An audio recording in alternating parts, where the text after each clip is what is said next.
Hare Krishna. My name is Jagdish Rimali. Hare Krishna. Hare Krishna, this is Mukund Kottavar. Hare Krishna, Radheshyamdas. Hare Krishna, Vikram Kumar. Hare Krishna, my name is Ravi Aitavade. Hare Krishna, I am Sachin Detne.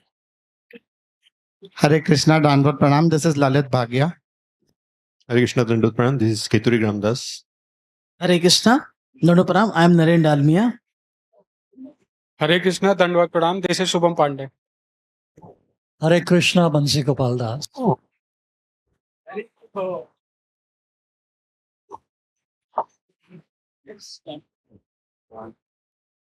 Hare Krishna.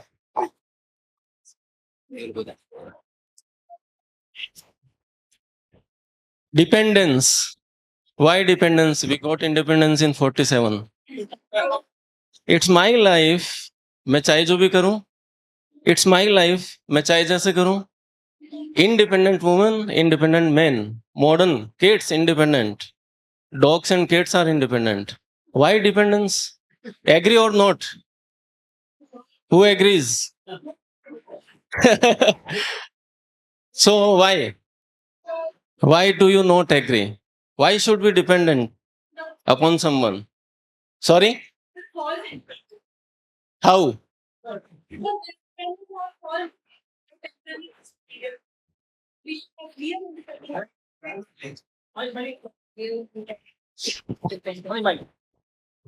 Real independence is dependence on Supreme Lord and Guru. Okay. So, right. Why? There are two references, one from Bhagavad and second from Leelamrit. In Bhagavatam, in first canto, when Bhishma Pitama is, waiting for Lord Krishna and they come with Pandavas and he consoles Yudhishthir Maharaj, and at the end, actually, last sloka, last part, he says, Anatha Nath Pahi Praja Prabhu. Hey Prabhu, hey Nath. Now the whole Praja is Anath and you please take care of them. So in the purport, Prabhupada says that Anath and Sanath. Whosoever is surrendered at the lotus feet of the Supreme Personality of Godhead, he is Sanath. And who envies him and denies his existence and goes away from him is actually Anath. And there is second reference to it in Leelamrit. In Mumbai, Prabhupada was walking with Giriraj Maharaj and he saw one dog on the lap of a rich man in his car. And there was another street dog actually. And Prabhupada asked that, what do you see? There is one dog there in the car and there is one dog on the street. What is the difference? So Maharaj said that he is a happy dog actually. He has his master, he can eat and anything, and he is being taken care of very well. And that street dog is not so happy because he doesn't get whatever he likes or So then Prabhupada says, yes, that is the difference between Anath and Sanath. Because we are Krishna's dogs. We are being taken care of properly. All the needs and necessities are automatically fulfilled. So now these independent men, women or kids or dogs and cats, they are actually anathas. And those who are surrendered are sanathas actually. And what is the difference? We'll present two skits actually. One about, from Anath to Sanath, and then what are the consequences of being Anath and Sanath. So that will be presented, and then we'll present point-wise, punching points and the whole thing. So we'll start with skit. Coordinator.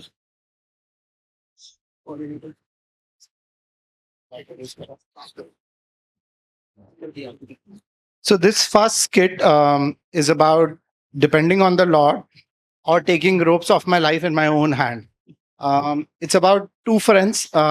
they've just passed out of college, and one of them is looking for a job. His name is Ravi. He's the famous Ravi we've seen in multiple skits right now. So, so yeah. So I think Sham Prabhu, I will also have to copy in the placement test because everyone is copying.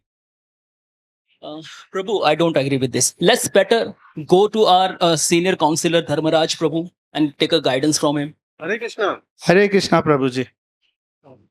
You say everybody copies?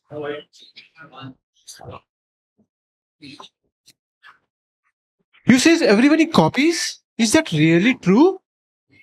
It's such a test where company needs 100 candidates and only 50 people are participating? No, Prabhu, there are 20 placements and there are 200 people giving the test.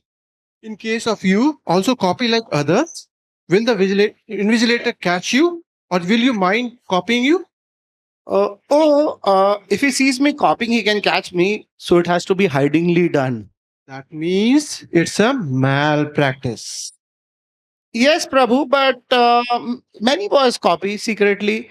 And if I don't, then I will not get a job.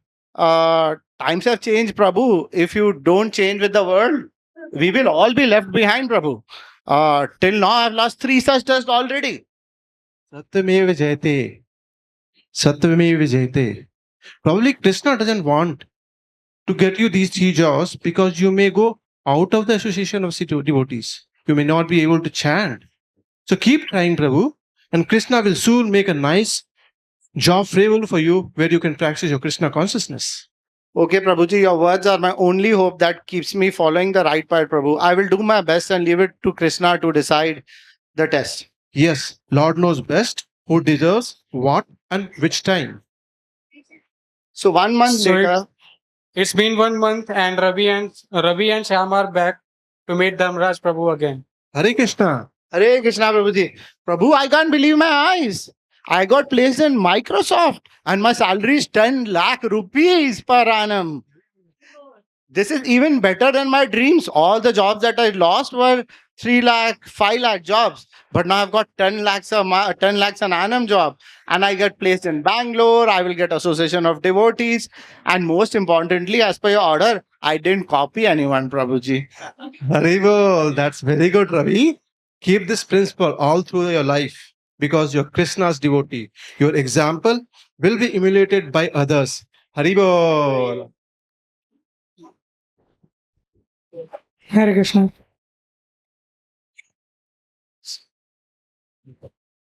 So we just saw through the skit what is the consequence of taking shelter of Krishna and Guru's orders and following authority. So Ravi got placed in Microsoft, in which this presentation is also prepared. So we'll just see how dependence on Guru and Krishna should be taken so that we'll be able to succeed. So we should be dependent on Guru and Krishna. For that, we should take shelter of seniors and authority. When in doubt, we should consult seniors, and we should not really make our own plans. Even if we think that we are super intelligent, we should not act independently, because the real intelligence is taking shelter of Krishna, because he knows everything, past, present, future. He knows how our life is going to go ahead, and he makes the best plans for us. So that is why we need to depend on Guru and Krishna. And that is not a sign of laziness, that we are not doing anything or we are not making decisions. We are just following authority. So we should follow our instructions, follow the instructions of Guru, because he will ultimately guide us in taking shelter of Krishna and following his plans. Spiritualizing our desires. So, is there any living entity who don't have any desires? Yes, everyone is having, right? Now, if every entity is having the desires, how come devotee will not have desires? Okay. So a devotee is not a desireless. Yes. But rather he devotes his desires in the Krishna's consciousness. He actually devotes his desires in the Krishna service. it doesn't mean that he become desireless, but whatever his desires are there, he direct his desires on the path of a Krishna. That is what is the difference. And whatever activity he does, he just check that if I do this activity, is the Lord Krishna will be pleased because of this? Is my Guru will be get pleased about this? So this is a scale what he always utilize while thinking about the desires. Now Prabhuji will talk about the solution on that. Yeah. As Prabhuji was telling that dependence comes when we take shelter. So we know that in Bhagavad Gita there are 700 sloks, and Krishna has capsulated the devotional service as the 9th chapter, wherein we can see how he has given the message. And out of total 700 sloks, you know exactly the 325th and 326th slok. That is 9.13. That is Mahatmanas tu Partham Daivim Pakriti Ashriti. So wherein Krishna speaks about taking shelter. So if we take shelter, it means there is dependence. Open. So surrender is the only plan a devotee makes, because unless until when he is not surrender, he cannot be dependent on Guru and Krishna. And dependence out of love, not fear. Now we know that Krishna is all powerful, and it means that if we know that in the corporate world also, like how if our bosses are there because they have some power on our salaries, our jobs, so we try to take shelter. But here in a relationship between a devotee and Krishna, it is not like that. It's only because of love that we go and surrender, and with love we try to serve devotees and Krishna. Our desire form the blueprint of our next body. So we know that how Krishna explains in Bhagavad Gita that in the 4th chapter, wherein karma, akarma, and vikarma, we see that how these three things help us to take the next body. So we must be very intelligent enough to take which path and surrender unto Guru and Gauranga. And then follow Krishna's plan, steadiness in determination to serve. It means that even if we have our desires, we plan. So the plans must be such that we try to align our plans to the plans of our spiritual master and plans of our plans which Krishna has desired for us. So that is the main essence and secret of what real dependence means. Yeah. Next kid. Yeah.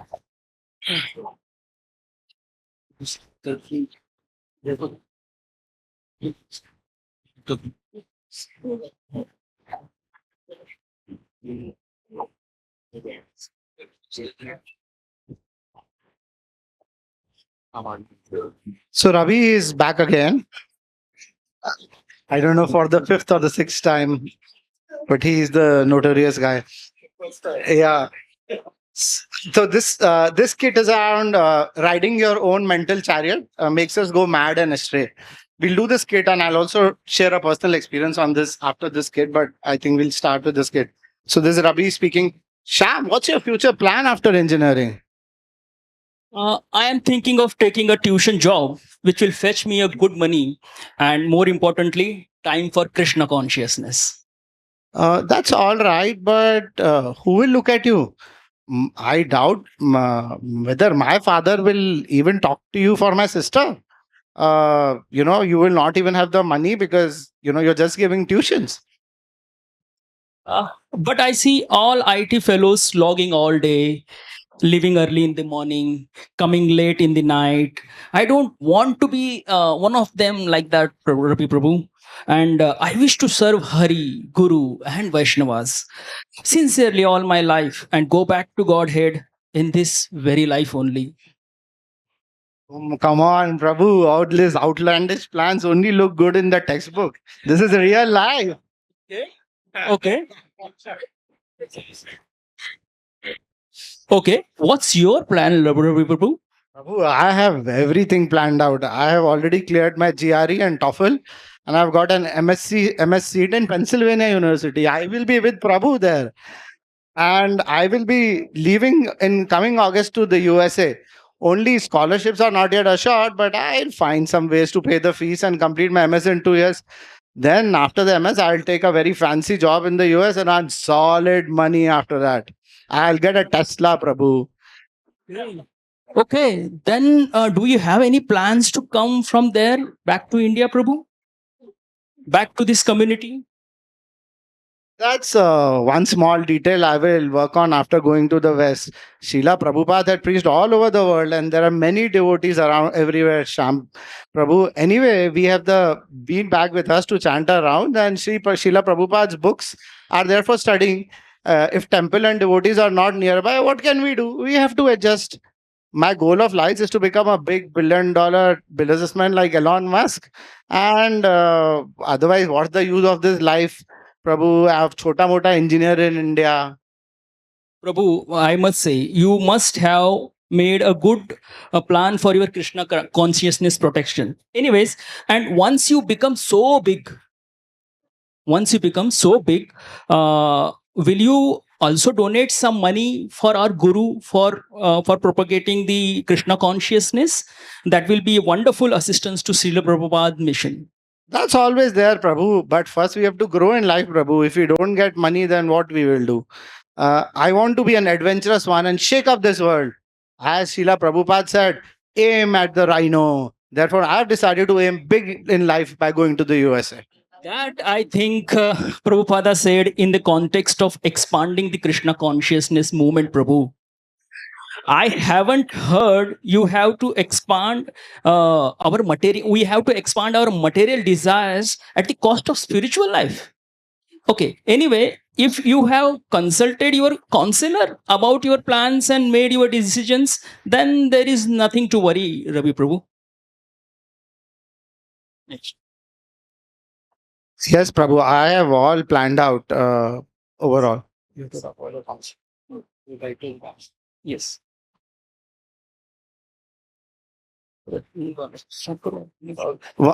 Prabhu, as far as writing an email to my counselor, once I go to the US, I will write to him and tell him my future plans.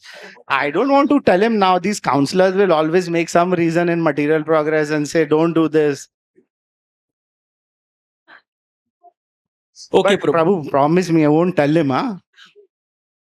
Okay, Prabhu, let it be. I won't. Whatever you wish, I will miss your wonderful association, Prabhu. Now, after 2 weeks from now, when our engineering courses ends, Prabhu. I too, Prabhu. But you know, wherever you go, you will make new friends. I will make lots of new friends there. Okay, let's see. So after 10 years, Ravi and Shyam meet once again in one local ISKCON temple. So Shyam was married with a devotee girl, which was arranged by his guru, and now he has a son and a daughter. Both are studying in the following year. Ravi's business was very demanding due to cutthroat competition in the market. He is not finding enough time to spend with his family as well, and his business is also going into losses. So he decided to come back to India and join his father's business. Besides that, his children were picking a bad company in West. So finally, Ravi is back in India again. Hari Bol, Ravi Prabhu ki jai. Hari Bol, Prabhu.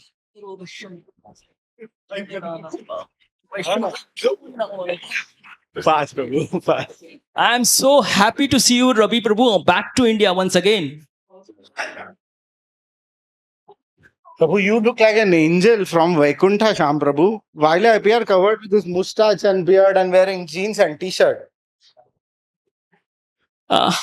What is the problem with the external appearance, Prabhu? You and I both are fortunate enough souls to be trained in Krishna consciousness during our college days in voice. We both are blessed equally. Prabhu, but I wasted 10 years of my life. My American wife refuses to come to India. I've left her in the West with my small daughter. Now I've bought my son here and will put him to the Bhaktivedanta Model School to save him from bad company. I've joined my father's textile business. I faced a serious business problem in the West. I acted independently without any guidance from my seniors who were genuine well-wishers. Chasing after money and success, I became blinded to Krishna consciousness and genuine welfare. We are happy that you will be with us, Ravi Prabhu. Don't worry about the past. Now you are in the right place, temple. Srila Prabhupada said, my temples are Vaikunta. Our counselors was deeply concerned about your welfare, and he will be very happy to see you. Please go and meet him. Okay, Prabhuji, I will do that. Can we conclude in a minute quickly? So, what's this time of call of action? What do we do, right? So, especially this applies to all the grostas like us, because our Guru Maharaj or our counselors are not going to give you instructions on very all like everyday whatever little decisions you make. They are not going to be there to help us. So, what do we do? So, whenever we are in a dilemma, first of all, we have to see what is correct, what is better for our Krishna consciousness, and accordingly we should make the decision. If we are still in dilemma, then the couple of skits that we saw, in the first case he took guidance of senior and that's how he was saved. In second case he was materially attached and he was bothered to even take guidance, and that led to his fall. So we should always consult the seniors, and under their guidance we should we should follow them. Hare Krishna. So one more point is coming here: to not get carried away by greed, passion और unhealthy comparison with materialists. तो मैं उसका example मैं अपना देता हूँ मैं कि मैं जिस ऑफिस में काम करता हूँ मेरे को बहुत बार अपॉर्चुनिटी मिली आगे पोजीशंस पे जाने के लिए, पर मैंने चूंकि वो मेटल वर्ल्ड में ज़्यादा ऊपर जाएंगे तो उतना ही मेटल में फंसेंगे, तो मैंने वो पोजीशंस नहीं ली, मैं नीचे के पोजीशंस पे रहा। जिसको मैंने सिखाया उसको मैंने अपना बॉस बनाया, क्योंकि मेरे को उस पोजीशन पे नहीं जाना था, क्योंकि अगर उस पोजीशन पे जाएंगे तो मैं अपनी स्पिरिचुअल लाइफ में ग्रो नहीं कर सकता।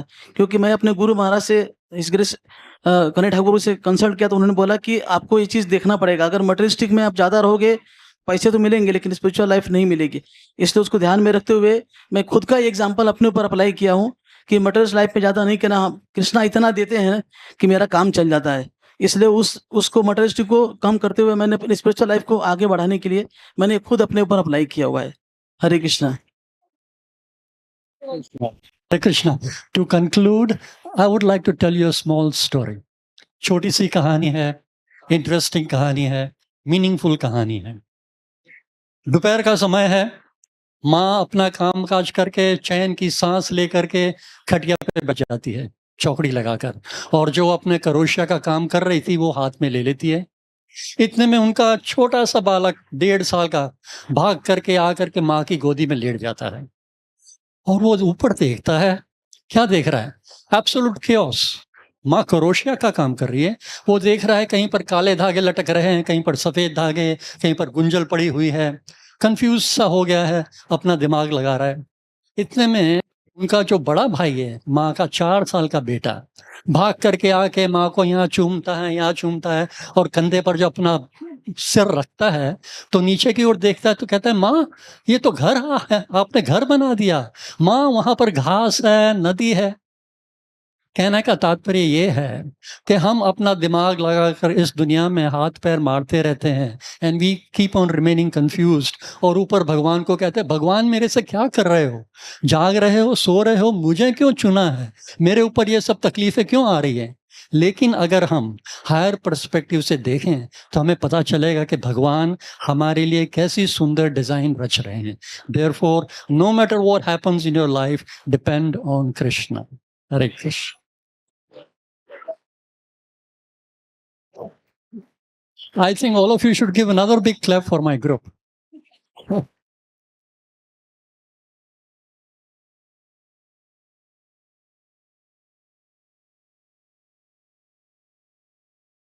Five minutes for questions and answers. But this is a large group, so Prabhuji can decide. So, any questions? Questions? Prabhuji, in the skates, it was shown that we should not be materially very aspiring for any goals. But personally, like even with my counselor, I feel that there are a lot of examples where we have to be exemplary in our professional life as well, so that others get inspired by seeing us. And that is another angle in which I was also thinking. So you can advise. can I just add to this? It's on the same lines.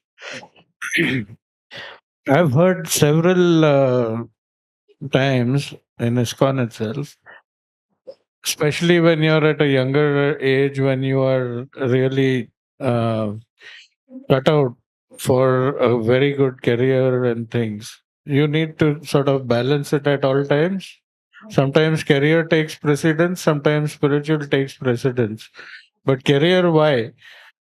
Because when you start growing older, you require Lakshmi even to prosecute spiritual pursuits, right? You need to go on yatras. You're expected to give Nitya Seva donations, Janmashtami, then so many things. It's not that we don't require Lakshmi over and above what is required for Grihastha life.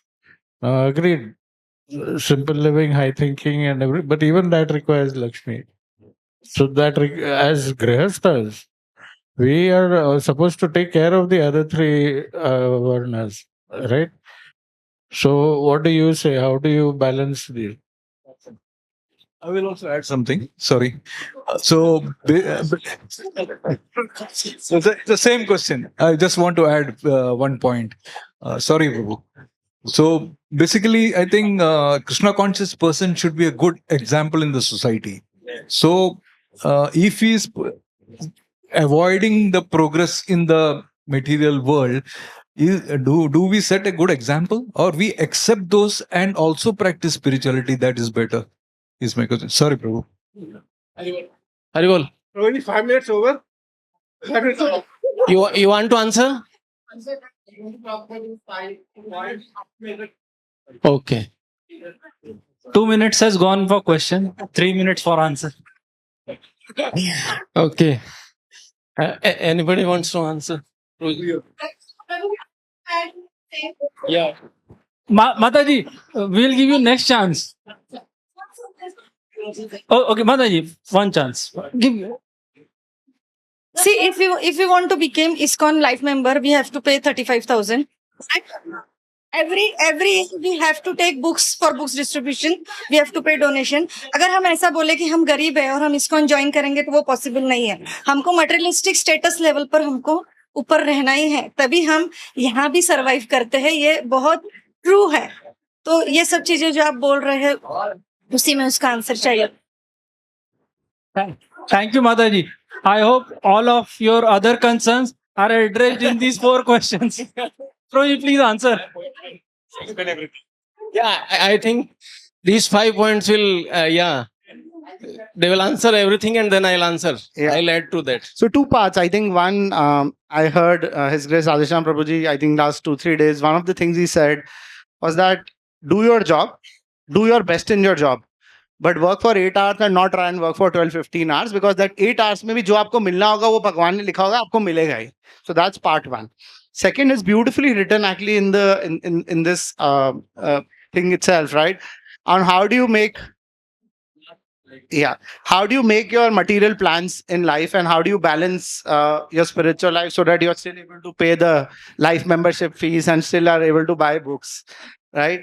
One, to see what is favorite. So when you're making your material plans, you have to dovetail it with your spiritual plans. And there are 5 major things you should consider when you make this.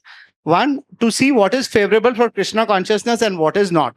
If your job requires you to work 15 hours, 16 hours a day, that means you don't have time for bhakti anyway. So it's not the right job for you.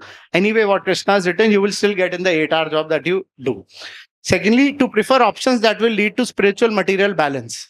Right? So you should be able to balance both. You should still be able to do your material work, because especially when you're in the age group where you're grasta and you have a family to take care of, you should have enough to be able to take care of the family, but it should also allow you to balance your spiritual. You still have time for your japa, attend your morning program, attend meetings like this overall. Third, to consult your superiors on spiritual guidance for their suggestions, which is what we showed in the play also. Fourth, to not get carried away by greed. This is the main point actually. The problem is while we think everything, but we get carried away by greed, by passion, or unhealthy comparison with materialists. I think that's a major. And connected point to this is that even when we compare, we should compare with people who are spiritually above us, because the final goal is to be spiritually high and not materially high. At the same time, look for people who are materially below us, to be so that you are grateful to Krishna for what you've got, right? If you make these 5 points the way you make all your plans and decisions, I think most of what I think all of you asked would possibly get sorted. हरे कृष्णा रक्षिष्यति विश्वासो वो है ना do your best leave the rest for him to do right so everything will happen in due course of life कोई ये नहीं बोल रहा है कि मत करो पैसे भी कमाना है घर भी चलाना है वो चल रहा है ना अभी तक चल रहा है आगे भी चलेगा क्यों नहीं चलेगा लेकिन उसके लिए बहुत ज्यादा एंडेवर करने की जरूरत नहीं है बहुत ज्यादा करने की जरूरत नहीं है नॉर्मली जो हो रहा है वो हो रहा है ना उसमें कोई नहीं कहता कि लाइफ मेंबर बनना जरूरी है या इतना बुक्स डिस्ट्रीब्यूट करना जरूरी है या इतना डोनेशन देना ऐसा कोई नहीं कहेगा कभी भी so normally what is happening sorry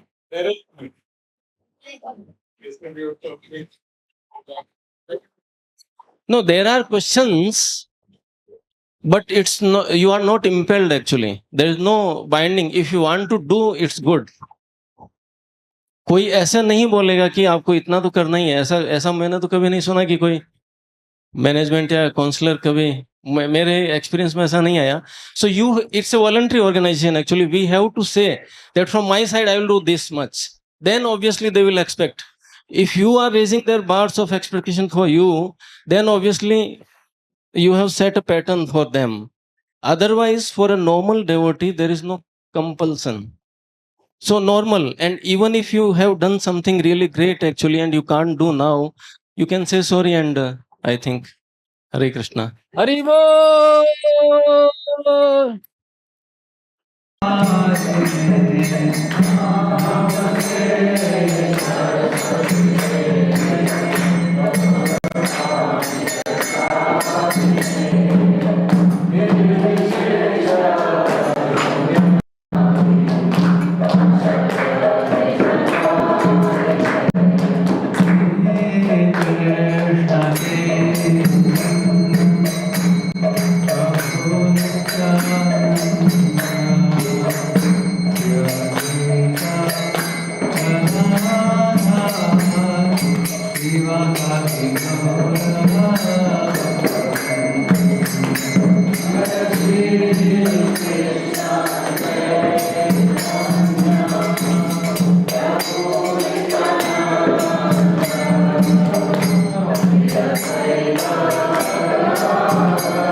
Krishna Krishna Hare Hare Hare Rama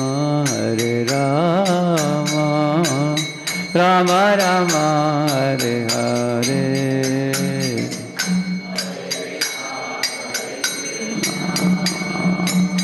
Krishna Krishna Hare Hare Hare Rama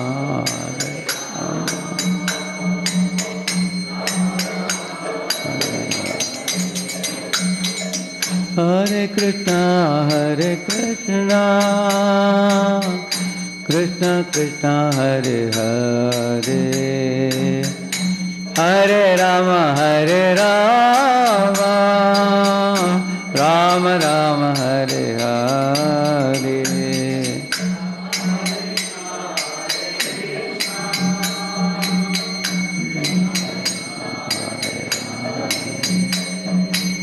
Hare Rama, Hare Rama.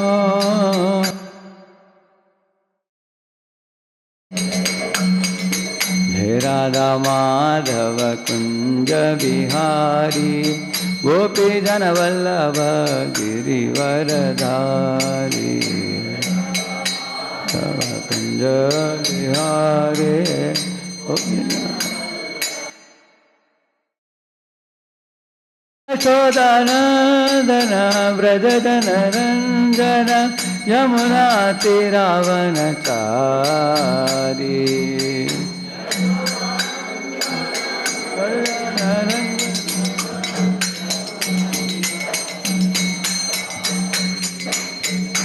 Radha Madhava Kunja Bihari Gopi Jana Vallabha Girivaradhari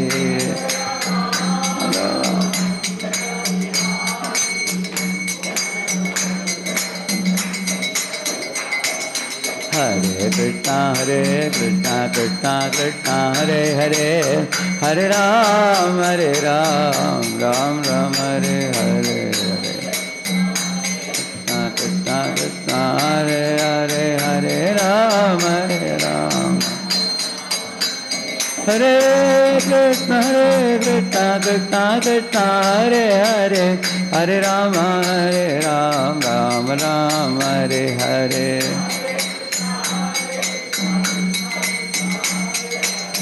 Hare Rama,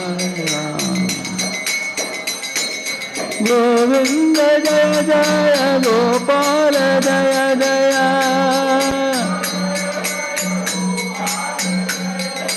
Radha Ramana Hari Govinda Jaya Jaya,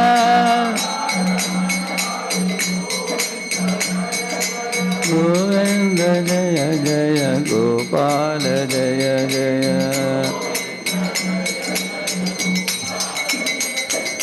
Jai Govinda, Jai Gopal, Jai Govinda, Jai Gopal, boliye. Jai Govinda, Jai Gopal, Keshava Madhava Dina Daya, Keshava Madhava Dina Daya, Jai Jai Radhe, Jaya Jaya Shyam, Jaya Jaya, Jaya Jaya Shri Vrindavan Dham.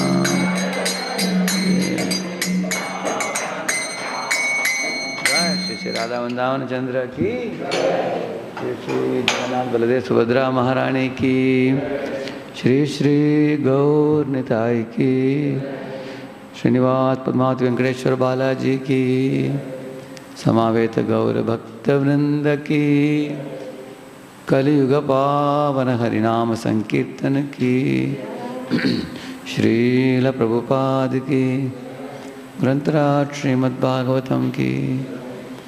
ओम अज्ञानतिमिरन्धस्य ज्ञानाञ्जनशलाकया चक्षुरुन्मीलितं येन तस्मै श्रीगुरवे नमः। श्रीचैतन्यमनोभीष्टं स्थापितं येन भूतले स्वयं रूपः कदा मह्यं ददाति स्वपदान्तिकं।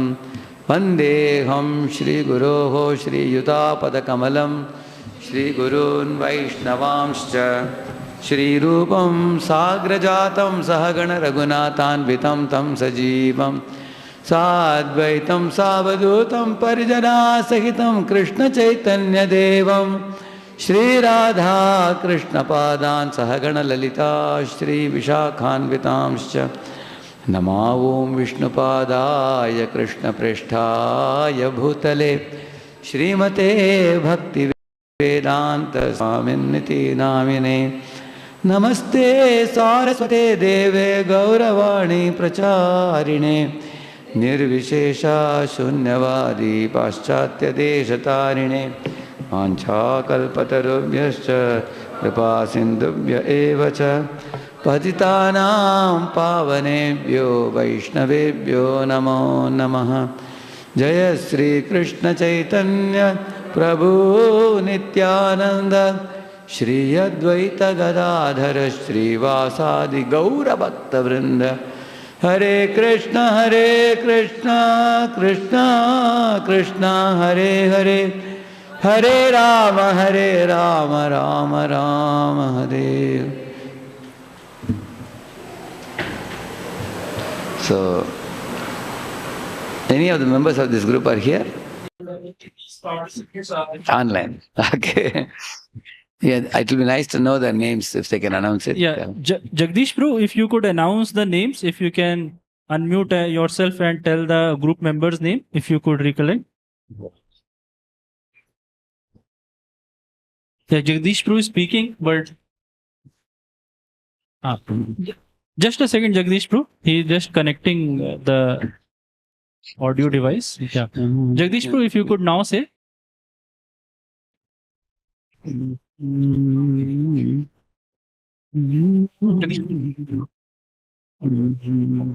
Krishna. Jagdish bro, if you could announce the names, those whom you could recollect. Now you can speak. Yes, Prabhuji.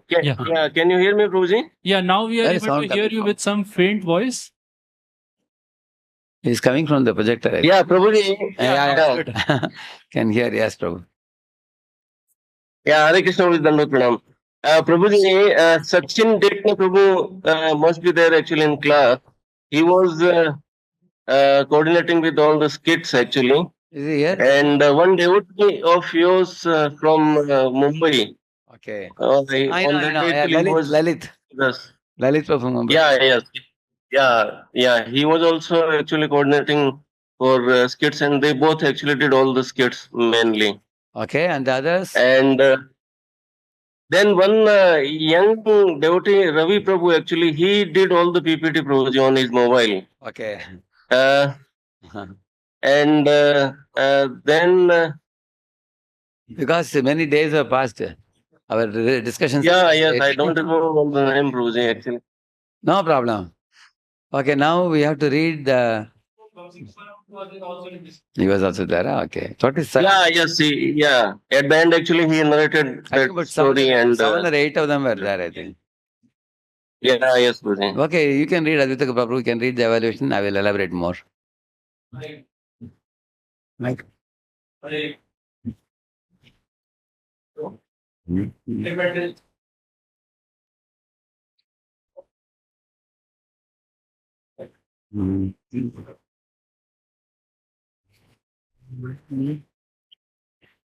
So we discussed about service and respect, care, glad upon seeing others' advancement. This is the last one.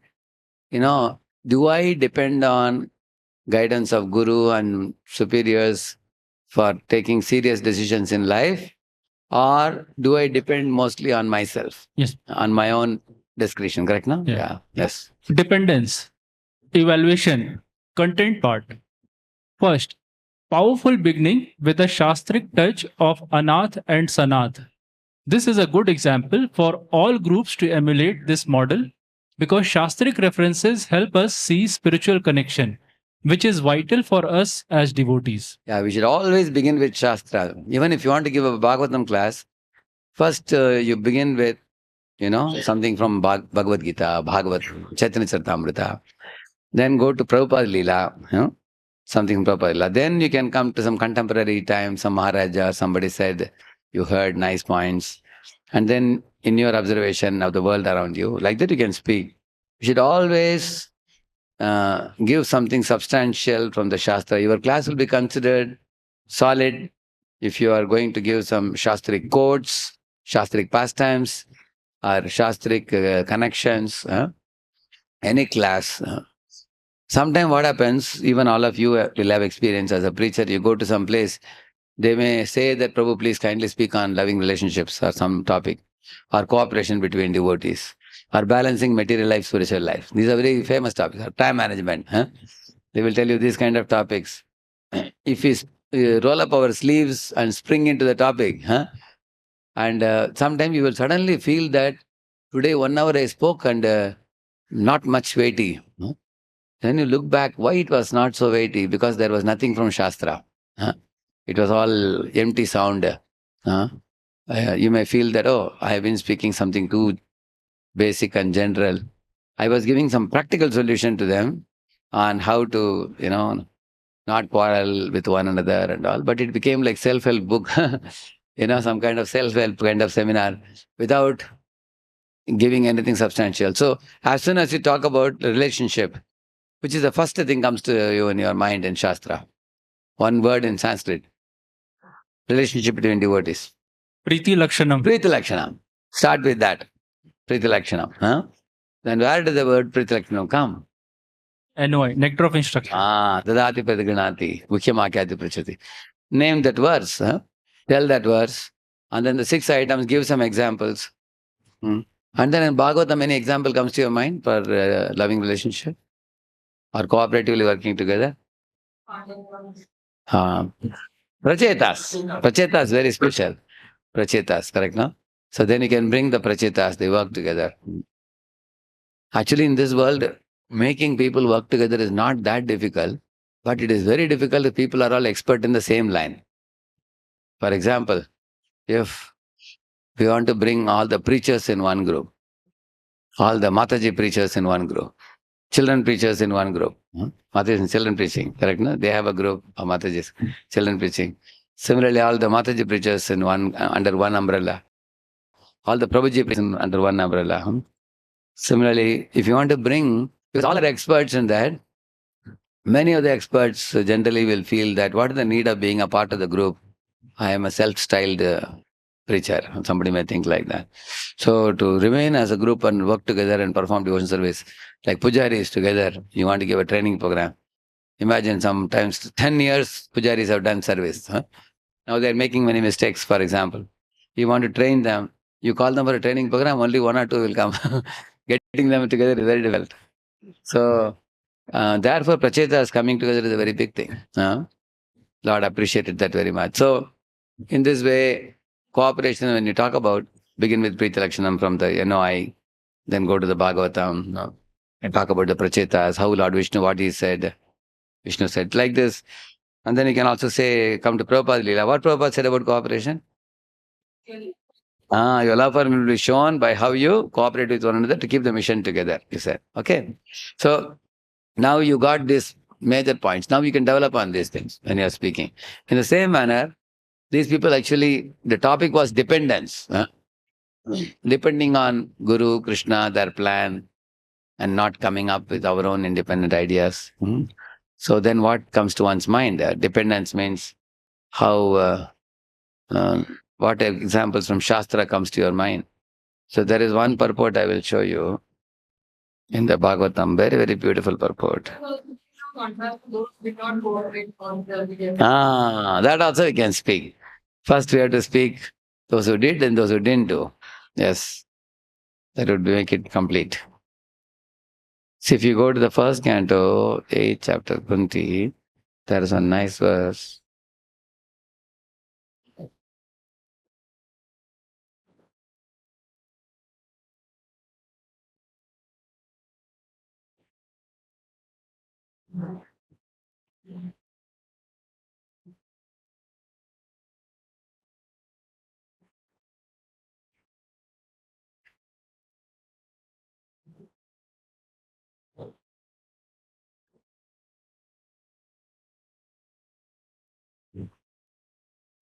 Here it is there.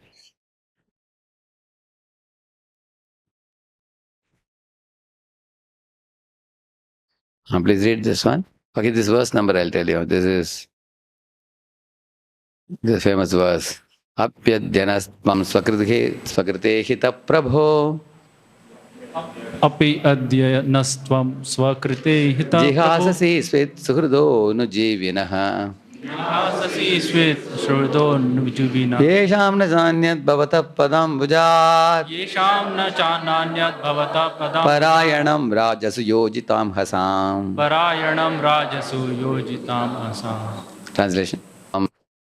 Translation. O my Lord, you have executed all duties yourself. Are you leaving us today? Though we are completely dependent on your mercy and have no one else to protect us. Now when all kings are at enmity with us. She's saying completely dependent on you, correct, no? The topic is of dependence. Dependence. See, purport is very special. Read that. Purport by His Divine Grace Srila Prabhupada. The Pandavas are most fortunate because with all good luck, they were entirely dependent on the mercy of the Lord. In the material world, to be dependent on the mercy of someone else is the utmost sign of misfortune. Correct, na? Say, for example, you ask a boy, what are you doing? He says, I'm searching for a job. Immediately your respect for him gets reduced. Huh? And then you ask him further, how long? Last 1 week? No, last 1 year, he says. Then further it reduces. And then you ask him, how are you surviving last 1 year? I am borrowing 1,000 rupees from different boys. Huh? Somebody gave me 2,000, somebody gave me 5,000. Some 5 of my old friends are maintaining me. I am taking money from them, you know. And where are you staying? One of the centers boys have allowed me to stay kindly. I can't pay any rent.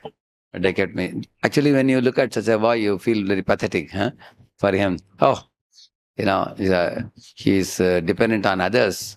In the material world, if you have to depend on others, it's not so considered so great. Sometimes, by mistake, I ask a question which we should not ask, I think. When any husband-wife meet me, I ask, husband, where are you working? And then I asked the Mataji, are you working? Are you a homemaker or something like that? So then immediately sometimes Matajis tell their qualifications to me. I am an MBA actually. And I was also working with such and such company, I was in that company for 4 years and that was my post and I was doing this kind of job. But now I have a small baby now. I have just taken a small break now. I want to resume my job. So I told one such a Mataji that, Mataji, actually, it's good that you took a break for your child. When I look back, I feel, how much affection our parents gave us when we were small kids. So the fact that you have taken off for your child is good. At least till the child grows to 4 or 5, you be with the child. She said, no, I have, I was in a very big position. I have to resume my position back. So sometimes women feel that if you don't do job, as if it is something making them feel dependent on the husband. Actually, your woman is superior in her own way. Because, she is like the queen of the house in one sense, because she takes care of the child, takes care of the husband, takes care of the in-laws, keeps the home situation very nice. Everybody has an area to work on. Like there is one festival which comes when Krishna's, when Krishna is brought to Nanda Gokulam. The next day to Janmashtami day, correct? No? What do you call that? Nandotsav, you call it, correct? No? Nandotsav. So who is the person leading that Utsav? Who? Oh, Nanda. That's led by Nanda. But there is another festival led by Yashoda. Anybody knows that? There is one festival led by Yashoda. 3rd month, when Uttan, Krishna turns, that time Shakatasur pastime happens. That whole festival's covered man went to background. And Yashoda and her friends came to forefront because it's a small 3 months old baby. The celebration is led by the women, headed by Yashoda like that. So in the Vedic life, there is a time and place given to women to lead also. Like this Uttan festival is led by them. Similarly, some festivals are led by the men also. Similarly, women can lead at home in caring for the people, and man can lead in the office by being a breadwinner, bringing money like that. Everybody has a role to play. So, I asked one fellow who made some PPT and he presented in one Bhagavatam class. I asked, this PPT which you showed, where did you take the content from? But, it's my own. I thought about it and I prepared. Then I told him, what are the mistakes in this? You have derived some wrong philosophical conclusions on your own. I'm sorry to say this. And that Mr. prepared. Oh, really, Prabhu? Which one? He asked me. Then I showed 3-4 slides. Then he said, oh, Prabhuji, actually that I borrowed from there. I'll catch those people, That means the blame comes like this. Something good comes like this. People raise the collar like that.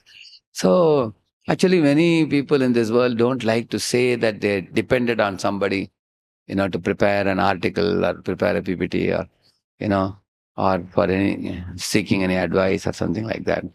They feel little uneasy to reveal, because that makes them feel as if they are not independent, they are not smart, they are not great. But here Prabhupada is saying, yes, it is true. In the material world, to be dependent on mercy of someone else is the utmost sign of misfortune. But what he says, read that. But in the case of our transcendental relationship with the Lord, it is a most fortunate case when we can live completely dependent on Him. It's just the opposite. In the spiritual life, if you are dependent on your guru, on superiors, on Krishna, on Vaishnavas, Hari Guru Vaishnavas, if you are dependent, the more you are dependent on them for making decisions and doing things, the more your glory increases. Just like a small baby, it is best for the baby to be dependent on the mother and not do anything whimsically or independently. When I went to one home in South, I was talking to the mother and father, and the small kid was so much disturbing the mother and pulling the hand of the mother and saying he wanted to go to play, You wanted to go out and play. And mother was not allowing. She was telling, no, you can't go. He said, all my friends are playing down, he said. She said, you cannot go. You are too small. They are all bigger than you. You shouldn't go. And then mother, father were talking to me. And this boy was nagging again and again. And he said, Mama, just 5 minutes, 10 minutes, he was asking. So one thought came in my mind, the door is open, he can always run away. But he's not able to run. Anybody can say why? Dependent on the mother. Actually, he knows that I cannot go without taking permission from the mother. It's not proper for me to go. Mama, he was just again and again pulling her saree and nagging like that. Then after some time of 10, 15 minutes, he was waiting. She was not allowing. Then he asked her, can I go up to meet another boy, another friend? That she said, yes, that you can go, she said. Don't go down to play in the ground, but you can go up to him, to that house. Immediately next moment he ran out. So not that anything else was tying up the boy. There was nobody tying ropes to his waist or something. And the door was not locked. That mother has to open it or something. Door was open. But what bound him was the connection with the mother. Similarly, all of us also in our life, if something would displease Guru or superiors, if they don't like it, then no matter how much we may want to do it, we should always put a pause button, and then ask again, what displeases you that I am trying to do this? You want me to do something differently? Or you can polish it and tell me, instead of this, I can do this. Or if you totally don't want me to do it, I will not do it at all. So we should be very cautious about this. Because those who are told not to do something, they do it. Later on, some or other, it will bring some vacuum in our heart. Plus, it will displease the superiors also. And it is likely to be risky for us. I'll tell you an example. Like somebody is known for quarreling with devotees. Somebody is known for competing with devotees. Somebody is known for already whimsically doing things. Say they suddenly want to start a YouTube channel, for example. One devotee wanted to start a YouTube channel. He was told to pause. Put a pause button now. Don't start now. After some time, you become more mature. Then you can start. Then somebody may say, why you are putting a stop in my good thing? I want to propagate Krishna consciousness. Why are you saying no? Yes, you want to propagate Krishna consciousness, but first you have to become Krishna conscious yourself. Then you can propagate to others. First, you are yourself a toddler. You are stumbling and you're committing many mistakes. And if you start some initiative like that, you will also not be able to help the world, but you will actually hurt yourself more. Like this, Maji. Give the mic to her, mic. Sure. Oh, yeah, she wants... So,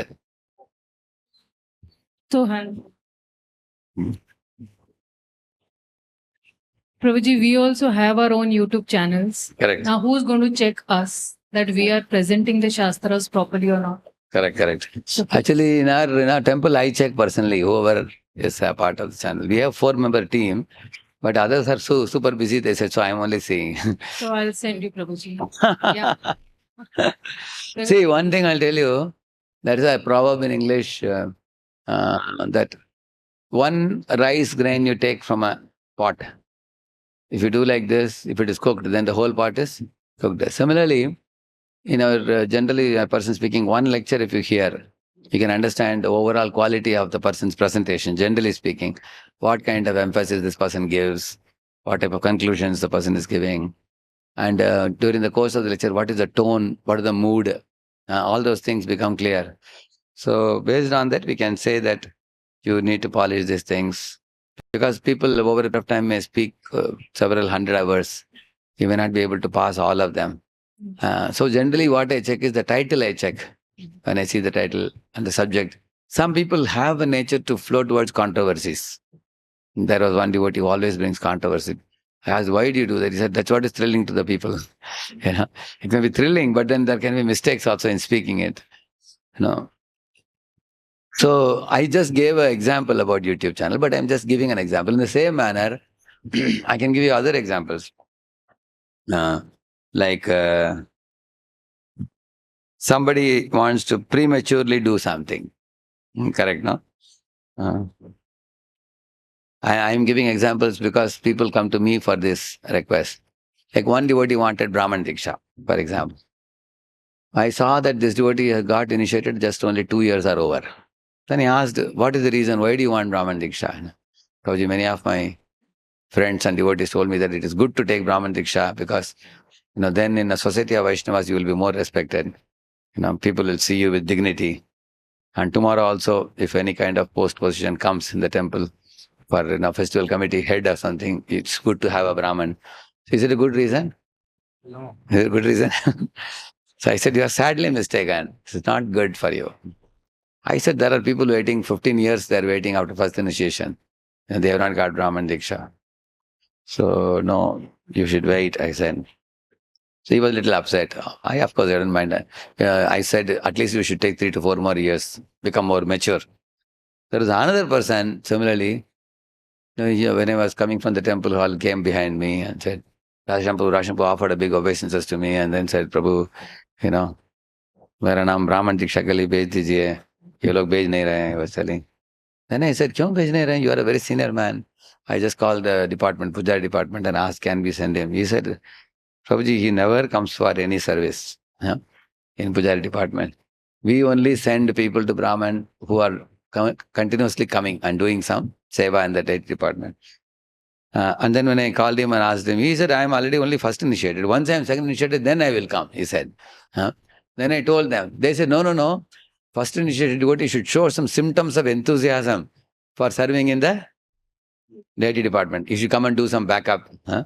You should come and give some assistance to Brahmins. And then we will understand that this fellow has a little ruchi for the Brahman services. Then we will consider. They said, I told this fellow. I said, next 6 months we will watch you. So 6 months later, exactly he came to me. Prabhuji, abhi 6 mahina ho gaya abhi. Said, Then I called these fellows and said, can we send now? They said, Prabhuji, in the last 6 months, even once he didn't visit the department. Not even once also. He didn't even put his feet. Then I asked him, hey, Prabhu, you didn't go to the department? No. Then he said, मैंने बोला ना प्रभु जी आपको, पहले ब्राह्मण दे दो, बाद में हम जाएंगे. As he was telling. Then I said, see, next time I don't want you to come to me for Brahman. Who should tell me? They should call me and tell me, Prabhuji is such a good devotee. He is doing so much service. He is putting sweat and toil in service. So please give him Brahman. When they say, only then I'll pass your name. Otherwise, I told him, for 20 years also I will not pass you. I told him. He was shocked. He became very angry with me also. He was saying, and then, he went and told many people, Radheshyam, ठीक है वो president है, इसका मतलब नहीं कि कुछ भी बोल सकते हैं, and things like that. बोल रहे हैं कि 20 साल नहीं भेजेंगे. Like that he was telling. Then anybody came and asked him, I said, why I said 20 saal? Then I told them the whole story. You can see a visible mistake in his attitude. How many of you can visibly see that? Clear, no? That's what we are saying. There is no dependence on Vaishnavas. He simply wants to take initiation, to say that I am a Brahman, that's all. He doesn't want to do seva at all. So, and also, he is not agreeable to the plans made by the seniors. He doesn't feel that seniors know better than him. He thinks he knows better than everybody else. I am most knowledgeable, best informed.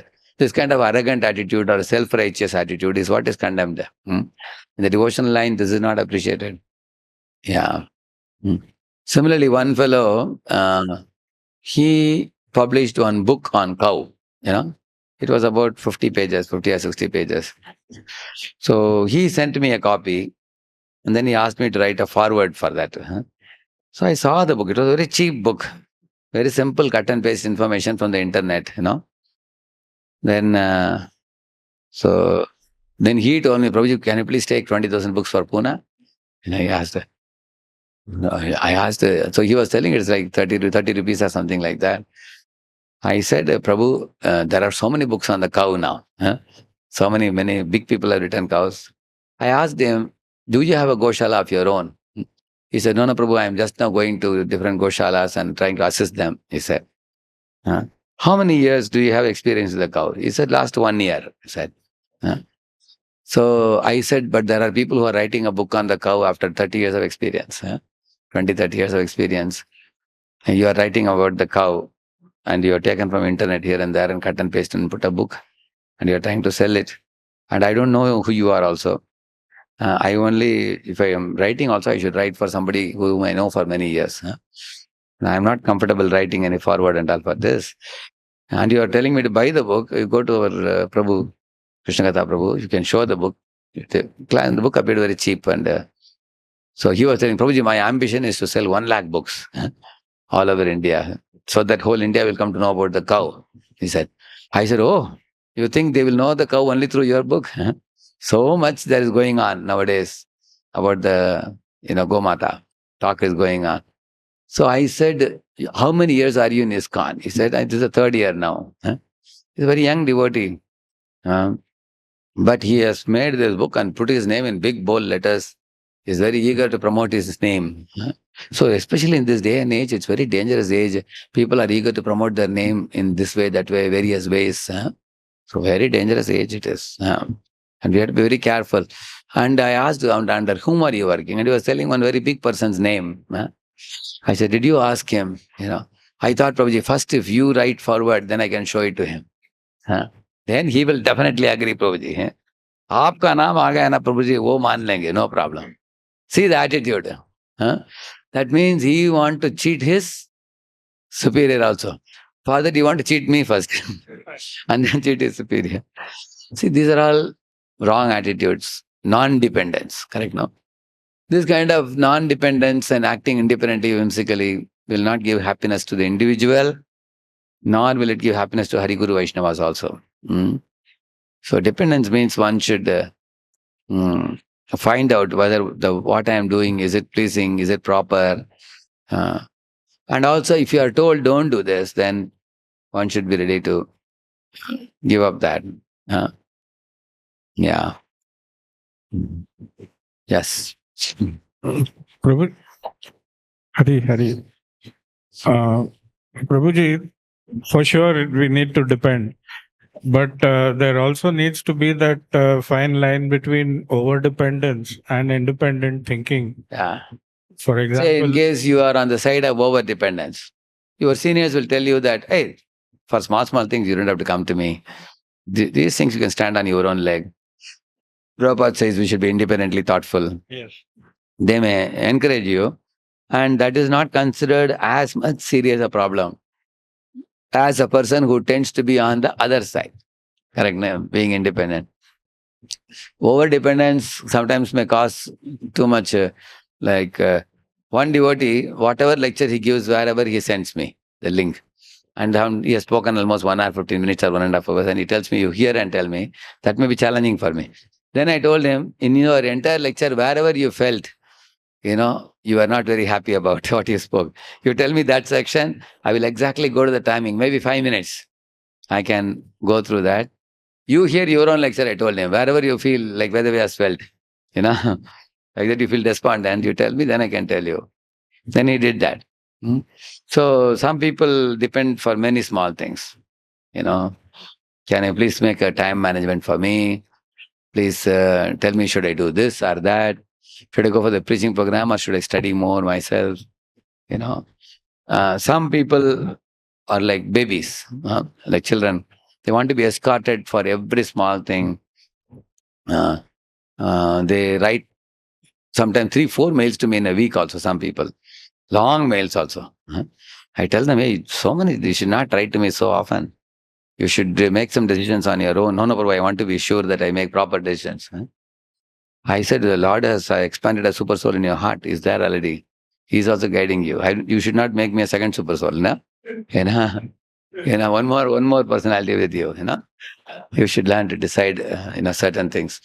Then I used to tell him that you decide and then tell me what you decided. Then I'll tell you right or wrong, rather than ask me to decide for you. I used to tell them.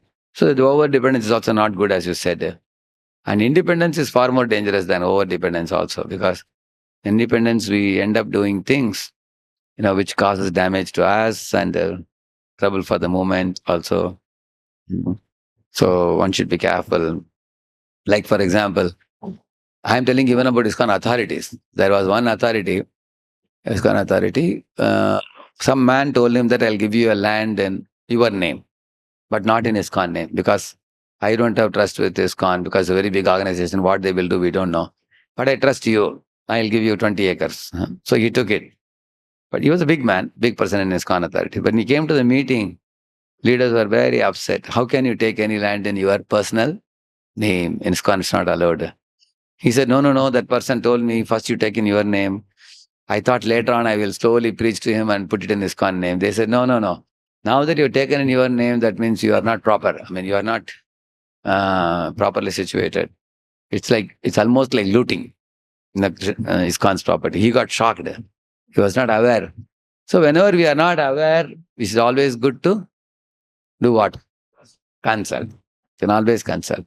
Consulting is a good culture always. Should we do this or should we not do this? Okay, I'll tell you another example. You are told to do one thing and you go to that place. When you go to that place, you see that one thing we were told to do is not possible for some reason. Now you have to make an alternative decision. And your authorities are not easy to connect. So you have to make your decision on your own. Correctness. Sometimes it can happen like that. Like Hanuman was told, go to the north and get Sanjeevani Jadibuti. So he flew to the north, but then Sanjeevani was not visible. The entire mountain, he could not see it anywhere. It was actually hiding, So what did Hanuman do? Did he go back and say that I faithfully obeyed? You told me to go, I went, I didn't find it, I came back. So he cut it, correct? No, he cut the mountain and took it. And then he made a decision. But then he later on felt that the medicine is now taken now, put back the mountain back in the same place. He went back and put it back. Same place from where he took. Sometimes we may have to stand on our own feet and make decisions when superiors are not easily accessible or available. And later on we can confirm it from them. I made a decision like this at that spur of the moment. I had to decide, was it all right? I don't know. You please tell me whether it is proper or not. Yeah. So we can check it. Like, for example, in one of the counseling meetings, one group of counselees gave one laptop to the counselor as a gift on the birthday. So those who gave the gift, say 4 or 5 of them, the total cost of the laptop was like 80,000 or something. So the first 3-4 people put almost like 10,000 they put. So it came to 40,000 or something. Then from the rest of the group, they were asking everybody to give. But many were not happy to give. Reluctantly, somebody gave 1,000 rupees or 500 rupees. They were saying, "Itna bada gift dene ki kya zarurat hai? Such a costly gift you guys are giving." So those who gave 500 rupees only, they made the biggest sound. That's the most amazing thing. They were making, and it went round and round, went to another counselor group. And another counselor group had a little rivalry with this counselor group. So that group, it went, and that person took to the authorities and said, that so-and-so has demanded his counselees to give laptop. Is it true? It's not, far from truth. Then that counselor was called and asked, why are you making announcement for your laptop? If you want, you can purchase it on your own. And he said, I don't even know that they are going to give me a gift. They gave me a gift. Then the counselees were asked, And then 3-4 counselors jumped up and said, yes, we wanted to give. Okay, then if you want to give, you could have given. Then how did you give? Then we asked money from everybody. That was a mistake. Imagine in a counselor group, one counselee wants to gift a laptop to the counselor. Will anybody object? They will give blessings. Very good. All living entities are ready for giving blessing. As long as you don't ask anything from my pocket, correct now? Isn't it? The moment you collect from everybody, then the problem starts. So then the counselor was told that please don't accept any big gifts. Tomorrow people will point it out. You see? Yeah, it is there in the art of counseling course. We talk about this. We have spoken about this. Small gifts you can accept, a greeting card you can accept. Nobody is going to ask you, why did you accept a 2 rupee greeting card? Nobody will ask. Yeah, or the fruits or something like that. So, but the point is when we do certain things, now what should this counselor do ideally? He should go to superiors and ask, Prabhuji, my counselors want to give a laptop. Is it proper for me to accept such a big gift? It's a costly gift. It is 80,000. I am feeling a little uneasy to accept such a big gift. And I don't deserve it or whatever. Then the authorities may say it's not good to accept such a big gift. Better tell them not to give you or something like that. Give something small or whatever. Or if one individual is giving, it's between those two people. Then there is no issue. But collecting from the mass of devotees is always something that has caused problem. Yeah. Now, Mike. In this case, it may be a catch-22 situation also. It may be a catch-22 situation. You can't do this also, you can't do that also. Because now everyone is collected. They bought the laptop also. Now what do they do with the laptop? Correct. Now, what the counselor can do, the counselor what the counselor can do, I'll tell you, except the 4 people who heartily gave, for the rest of them, what he can do, he can tell those 4 guys, you collected from others, give back the money. You 4 guys are giving from your heart. You only decided. Because you decided and gave me, I accepted. Balance money I'll give you, please give it back to them. Then that will settle the matter. In those days, one complaint came to me in Kunjaveri temple that all the people who are going to get new Diksha, initiation, they were told that they have to pay 5,000 rupees. So the matter came to me how, Prabhu, we have been told to pay 5,000 rupees for getting Diksha. Like that, the matter came to me. Somebody came and said. Then immediately called the leaders, who are organizing the Diksha program, everything, Matajis, Prabhujis, everybody. And they said, Prabhu, these are well-to-do people. They never give donation to temple. All these years, they are coming for last 2-3 years. 1 penny they don't give. So we gave we told them the importance of serving Guru and, the glory of charity and everything. And we told them at least start beginning to give. Now that Diksha is coming now, you give 5,000 rupees now. And then regularly, monthly also, you should start giving. So to inspire them, we just told everybody should pay 5,000. I said, that was a mistake, I said. It's not proper. Then they are thinking that this is for the fees for the Diksha.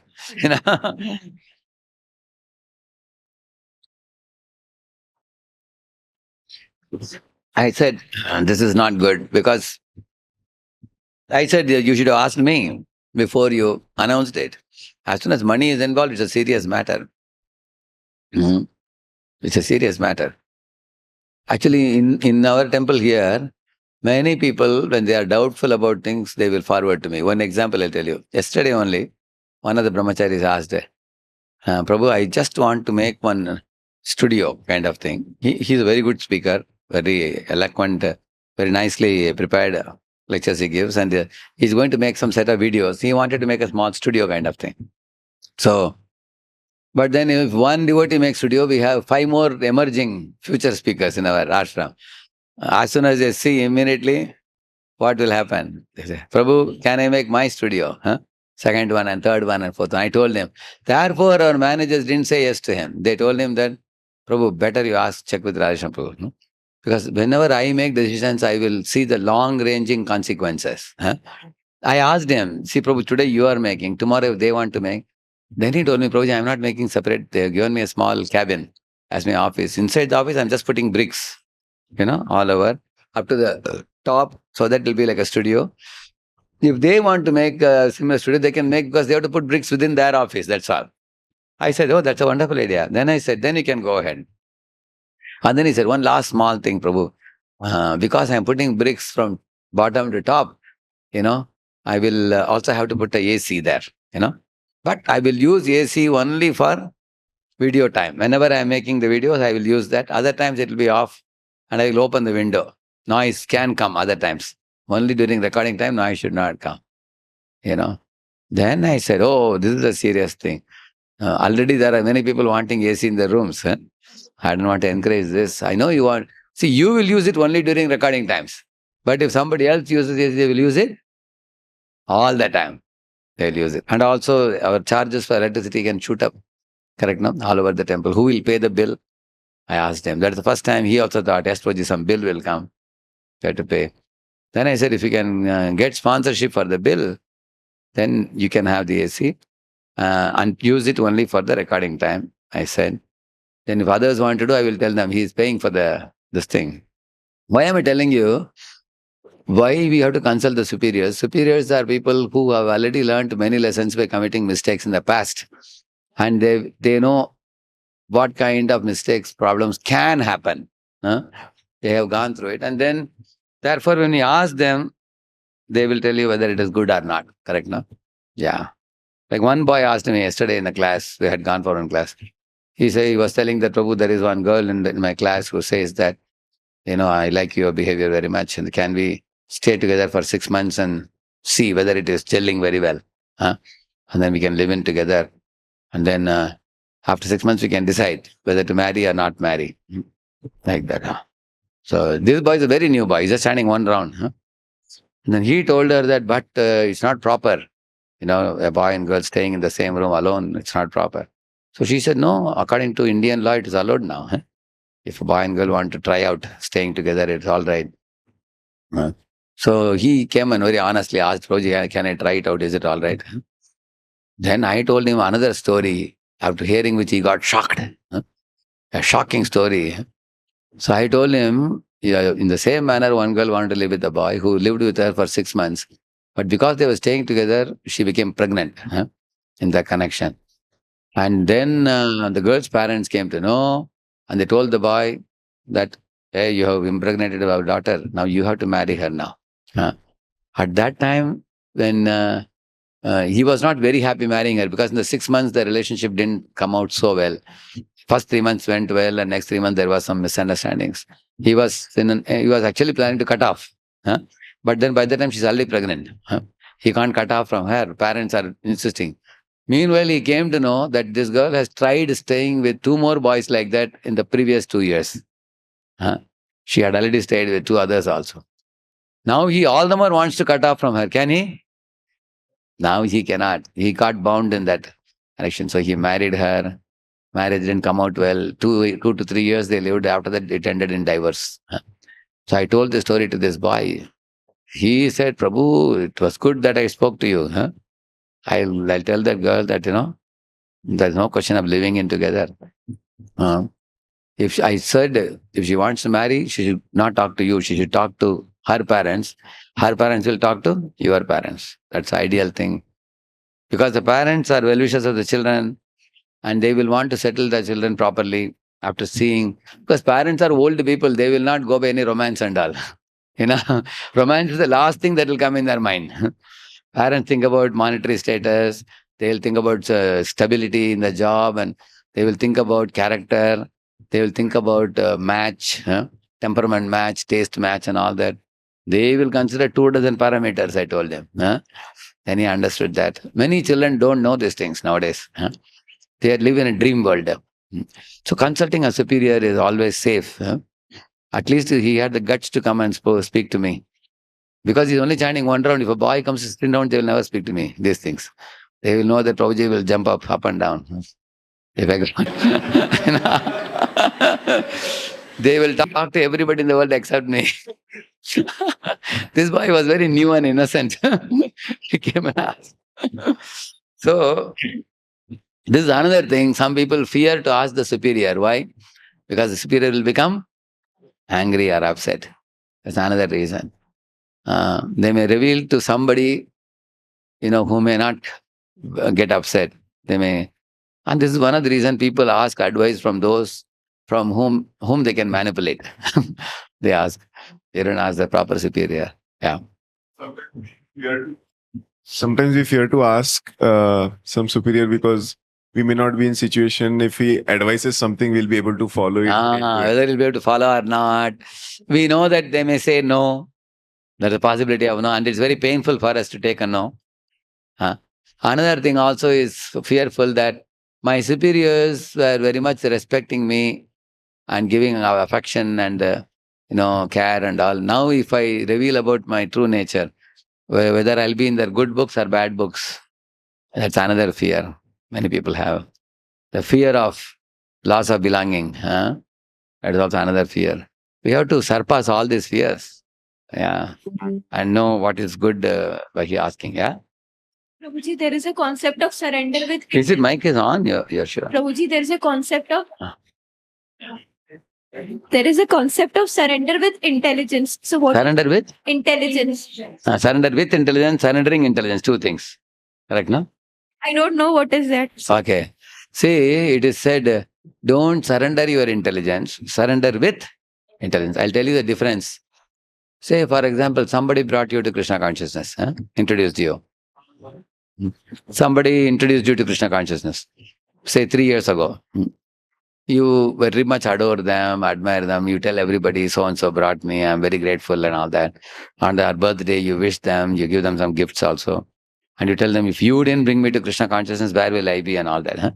Now, 3 years later, you find that that person started deviating into material life. So, some people are having a sentimental attachment to them. They say that, oh, if you are leaving Krishna consciousness, for your sake, I will also leave. If they leave. Then that is called as blind following. You understand, no? We should know that that person, what he is doing is wrong. Somehow or other, he has become bewildered, that person. Then we should try to bring that person back, although they are our superior.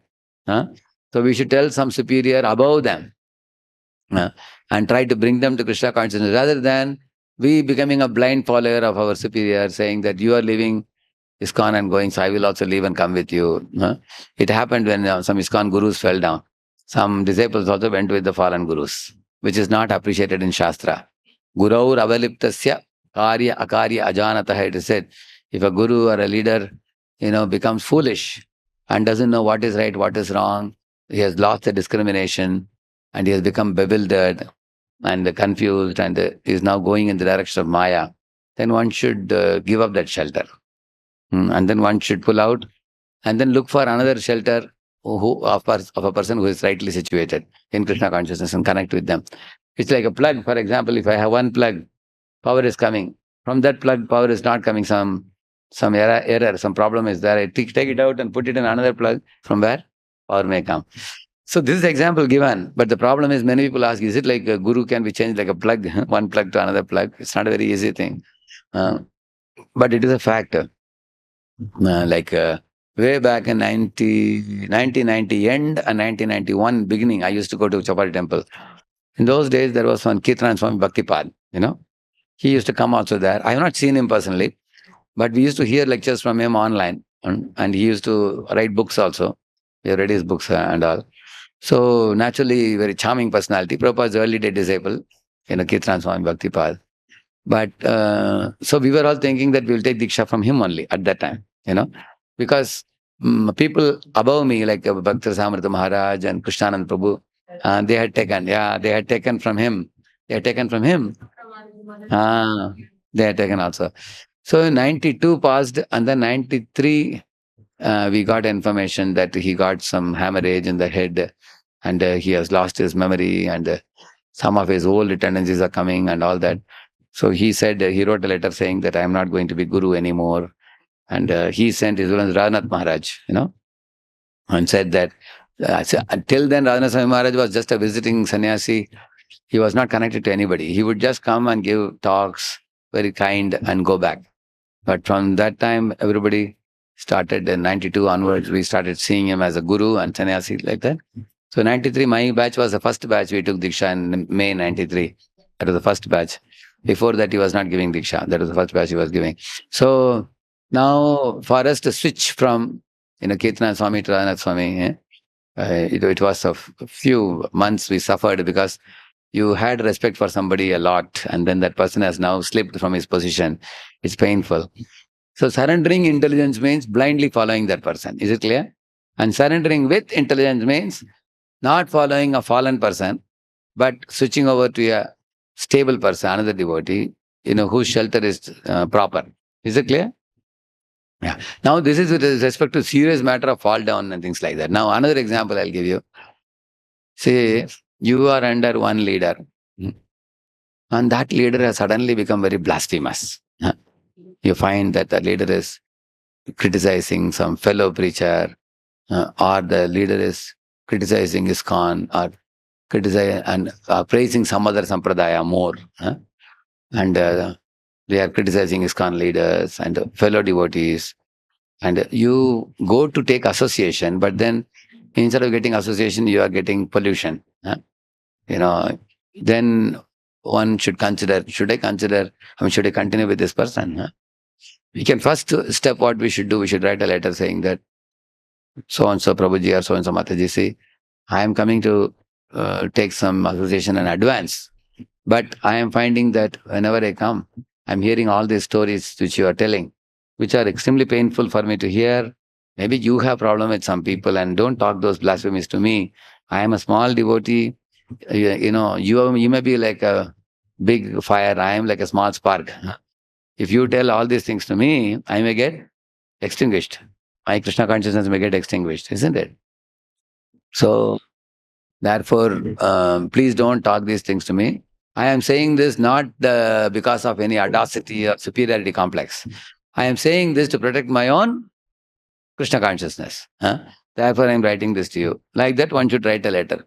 In case the senior immediately wakes up and says, sorry, I will not speak these things to you, and then they leave you, then we can continue with them.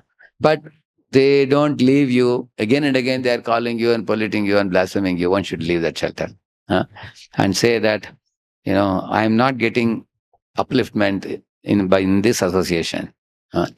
Instead, I would rather move to another association where I can be purified and uplifted and awakened, which is the purpose of our goal of human life, correct? No? This is also an example of not surrendering our intelligence, surrendering with intelligence. Is that clear? Yes. We should not become emotionally attached to somebody that we blindly follow them. Correct, no?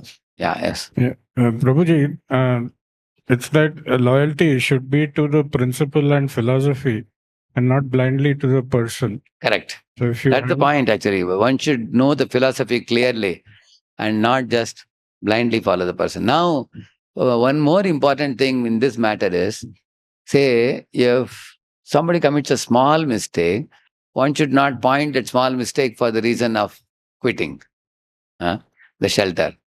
Because in this world, you will see that even big devotees sometimes may commit small mistakes.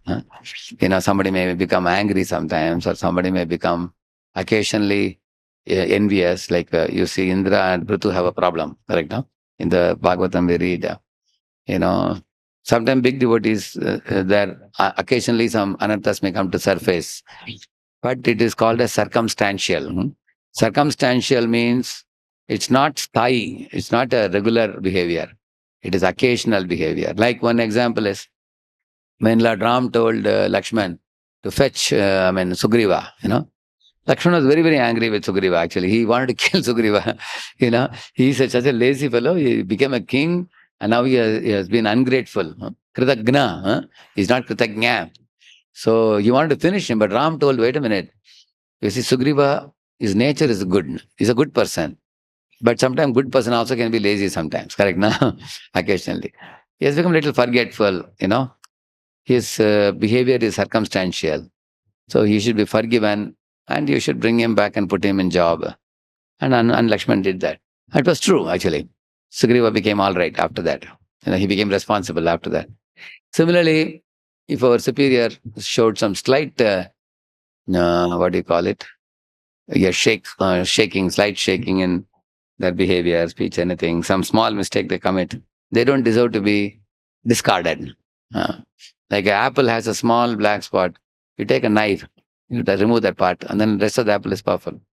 Similarly, everybody may do some small mistake, but one shouldn't make a big issue about it. Therefore, one should know the difference, what is small, what is big. And like at one time, His Holiness Bhaktivinoda Swami Maharaj was very much against all the social service and all those things. So he had spoken in a very outspoken way, as he does always, very boldly. So His Holiness Radheshyam Swami Maharaj had allowed and encouraged certain social initiatives like Bhaktivedanta Hospital and Gopal's Garden and, so those things. So His Holiness Bhaktivinoda Swami had spoken strongly against those things. So immediately both the disciples thought that both the gurus are at odds with each other. They are now enemies. They thought like that. Generally, the ones below, what they get, the dose they get is some small differences there also. They think that's a big fight or something like that. They think like that. So later on, once both these Swamis, they met in Juhu in one room for one full day. And Radha Swami clarified many things. And later on, His Holiness Bhaktivinoda Swami came to Pune. So he told me that I had a long talk with Radhanath Swami, and Radhanath Swami never wanted to start any hospital. But there were 6 disciples of his who were all big, big doctors. They wanted to start a hospital, and Maharaj just encouraged them. Okay, you all want to start a devotee type of hospital, you can do it amongst yourself. And Maharaj said, we are not involving any brahmacharis in that. We are not giving any money from Chowpatty for that. It's a hospital that runs on its own. So he gave them 3-point program. Varnashrama Dharma, Vaishnava Dharma, Sadharma Prachar. So 3 things he told them. This should be the mission of your Bhaktivedanta hospital. You should, Varnashrama Dharma means you do doctor profession and earn money for your livelihood from the hospital. That is Varnashrama Varna. And then Vaishnava Dharma is you wear tilak and kantimala, and then there should be kirtan going on in the temple, like in the hospital. And then you also distribute Prabhupada books, make people devote, that kind of thing. And Dharma Prachar means through the temple, through the hospital, reach out to the mass of people who have come to the hospital, give them opportunity to become devotees, start a spiritual care department. So they did that. And they became very successful also. They make hundreds of devotees every year. So Maharaj said, I am just giving a direction to the Grihasthas who are all doctors, not that we want to start hospital. So later on, Bhaktivinoda Swami said, instead of Bhaktivedanta Hospital, they could have given some other name, Yashoda Hospital, something like that. He said he had only reservation with the name. Otherwise, he said what they're doing is good. And he said, I also appreciate that so many sannyasis got treatment there. It's very good. My apprehension is only about putting Prabhupada's name. He clarified that. When he came to Pune, he talked to me. So recently, His Holiness Bhaktivinoda Swami visited Chowpatty temple, and both Swamis embraced, and he gave a class also there, and he went. So all devotees were very happy. We thought they are enemies, now they are embracing. They are friends now. The tiny, living entities always go by the external appearances. They think based on how we behave. Therefore, when we are in a senior position, we should try our best to talk about other Vaishnavas in a very positive way, not talk ill of anybody. Sometimes people misunderstand. For example, if you give a feedback about one of your God brothers or God sisters, people immediately think you don't like them. They think like that. They immediately assume many things like that. Giving feedback doesn't mean you don't like them. So, in this way, sometimes if our superior speaks or does things just slightly, you are not happy with it, then you can clarify rather than quit. Otherwise, you are under one counselor now, and the counselor scolded you or something. Then you leave and go to the second counselor, and the counselor never gives you time. Then you leave and go to the third. Correct, no? Some people hop and jump to a dozen counselors, and you don't get set with anybody. You are not able to get shelter of anybody. So therefore, we have to have dependence on somebody who will know us for years together. It's good for us. Yeah. So it's clear, I think, isn't it? Yes, Madhu. Give the mic to her. Where is the mic? Is it working? Yeah. Sorry. So, Prabhuji, actually, nowadays, because of social media, we come in contact with many devotees, and like for Matajis also, those who are outside India, actually in search of some material or some Yeah. any activities, or like for children also, or for girls also, or for Matajis also. So obviously we search something and we click some like this is Krishna conscious, and what happened, I think they understand we have clicked this link, Yeah. and then they sometime actually They follow up.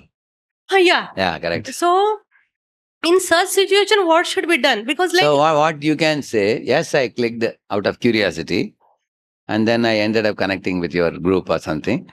Now, thank you for the opportunity. When I get time, I can again rejoin you. At the moment, I don't have time. And they will ask you, when will you get time? That I don't know now. Like that you can say. Actually, many companies, when you make application to the company, what they say, we will get back to you. What is the meaning of that? Everybody knows, this is one of the ways of escaping. If you don't want to be a part of their group, now many people are eager to take you into their online groups, many places. Please join here, please join here. What, can you join 2 dozen groups? You don't have time. So what you can tell them, oh, you are so kind, Vaishnavi or Vaishnava, that you are calling me to your group. I have noted all the details I kept with me. In future, when I get time, I would love to rejoin when I get time. Like that you can say. Correct, no? But if you tell them that, don't you understand how busy I am? Already I am in so many groups. If I join one more group, what will happen to me? You should have some common sense. If you say that, they get upset. Yeah. Prabhuji, actually what happens, sometimes we are also, because we know some controversy, maybe like some Mataji, those who are in ISKCON and they are outside now. And Say for example, Gaudiya. Yadurani Mataji, Yadurani she was in ISKCON, now she is with Narayan Maharaj group now. Now, if she has written something, you should not see those things. I'll tell you why. I'll tell you. In case she has given some criticisms about ISKCON, because of which she left and joined Narayan Maharaj group. It is her personal experience with some leaders that, she was not cared for, she was not given the facility in ISKCON. And when she went to Narayan Maharaj Institute, she might have got the facility. This is a very personalized thing she may be writing. But if you read it, then you will start perceiving problems in ISKCON which are not there. Yeah. Okay, among ISKCON also, like Narayani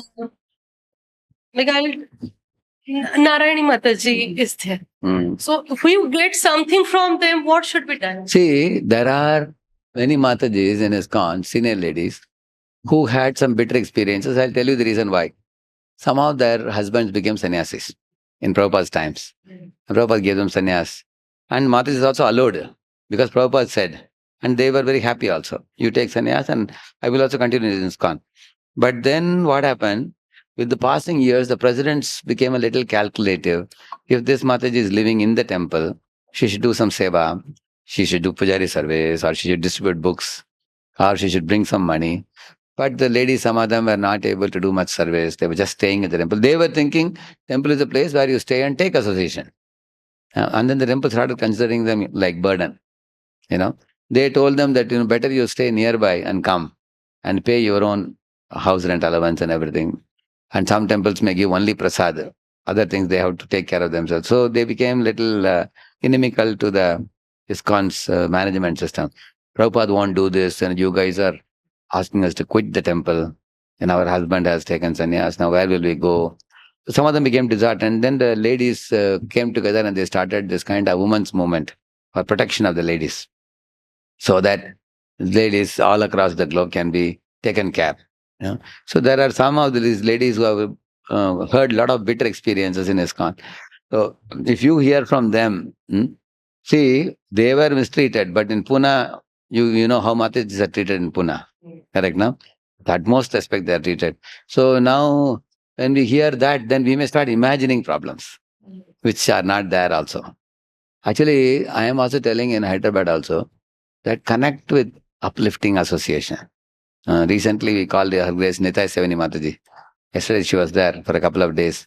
She came and gave first-class programs, and a lot of new girls also joined. She is a lady who doesn't waste a single minute. She's speaking so many nice lectures. We have to Devaki Mataji, who has come to Pune now. Very, very advanced soul. She's very pure in presentation and she's well prepared also. She prepares notes and authentic quotes from Prabhupada. My suggestion to all of you, especially ladies, identify ladies who are pure practitioners and sincere practitioners, like Bindu Mataji, correct?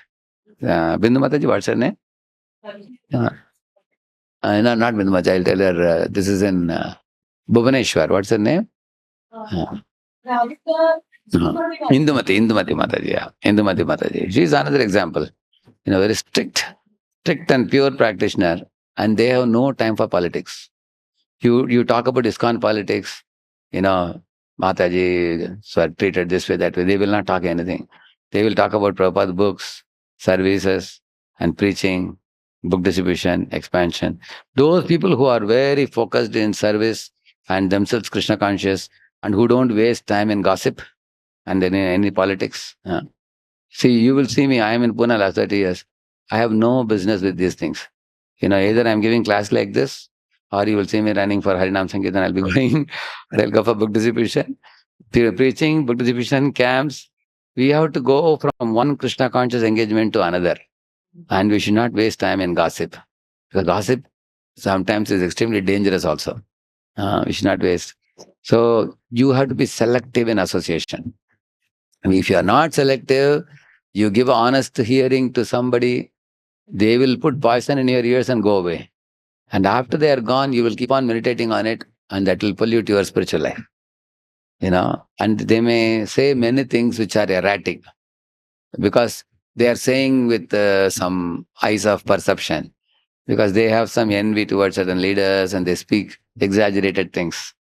So it's very risky for us to hear those people. Oh, better to avoid. See, I asked this question to my spiritual master in Bombay. Maharaj, sometimes we read something in the internet which enters into our mind, and that starts like a radioactive element, sending out signals. Constantly disturbs our mind. We can't chant peacefully because we read some information. And then I asked how to get rid of this kind of, disturbance to the mind because we read something or heard something. Maharaj said, if you need to know something, that will come from the right sources, like namely spiritual master or your trusted seniors. From them you should hear. You should not go and read some stray information in internet, because in internet so many people have thrown so many things and nobody knows the source. People don't put the name also. People just throw some information, whether it is true or not, you don't know. Correct, no? No. Like sometimes a lady says that, this guru or the sannyasi was so much loving to me and he behaved with me like this, that she says. But sannyasis are gurus, they are actually loving everybody. They speak with everybody very nicely.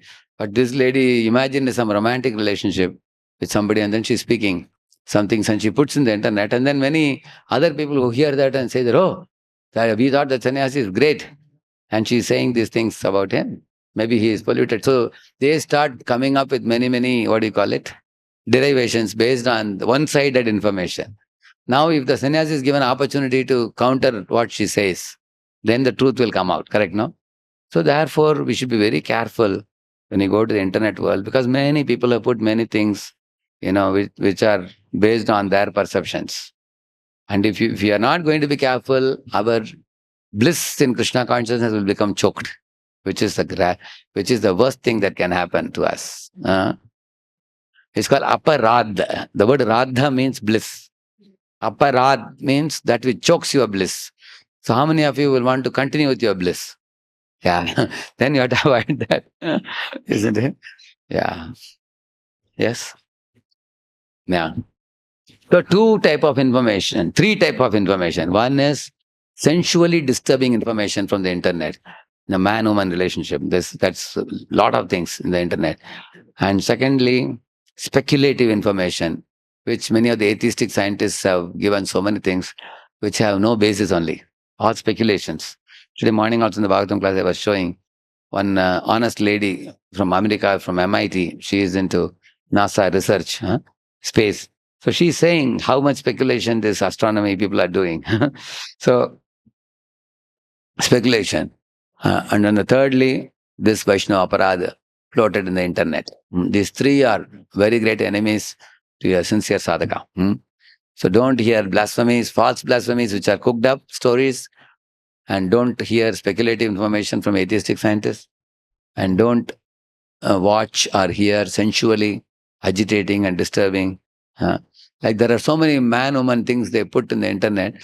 It may be titillating to watch it, but our bodies don't have the ability to enjoy the so-called false promises given in those sensual videos.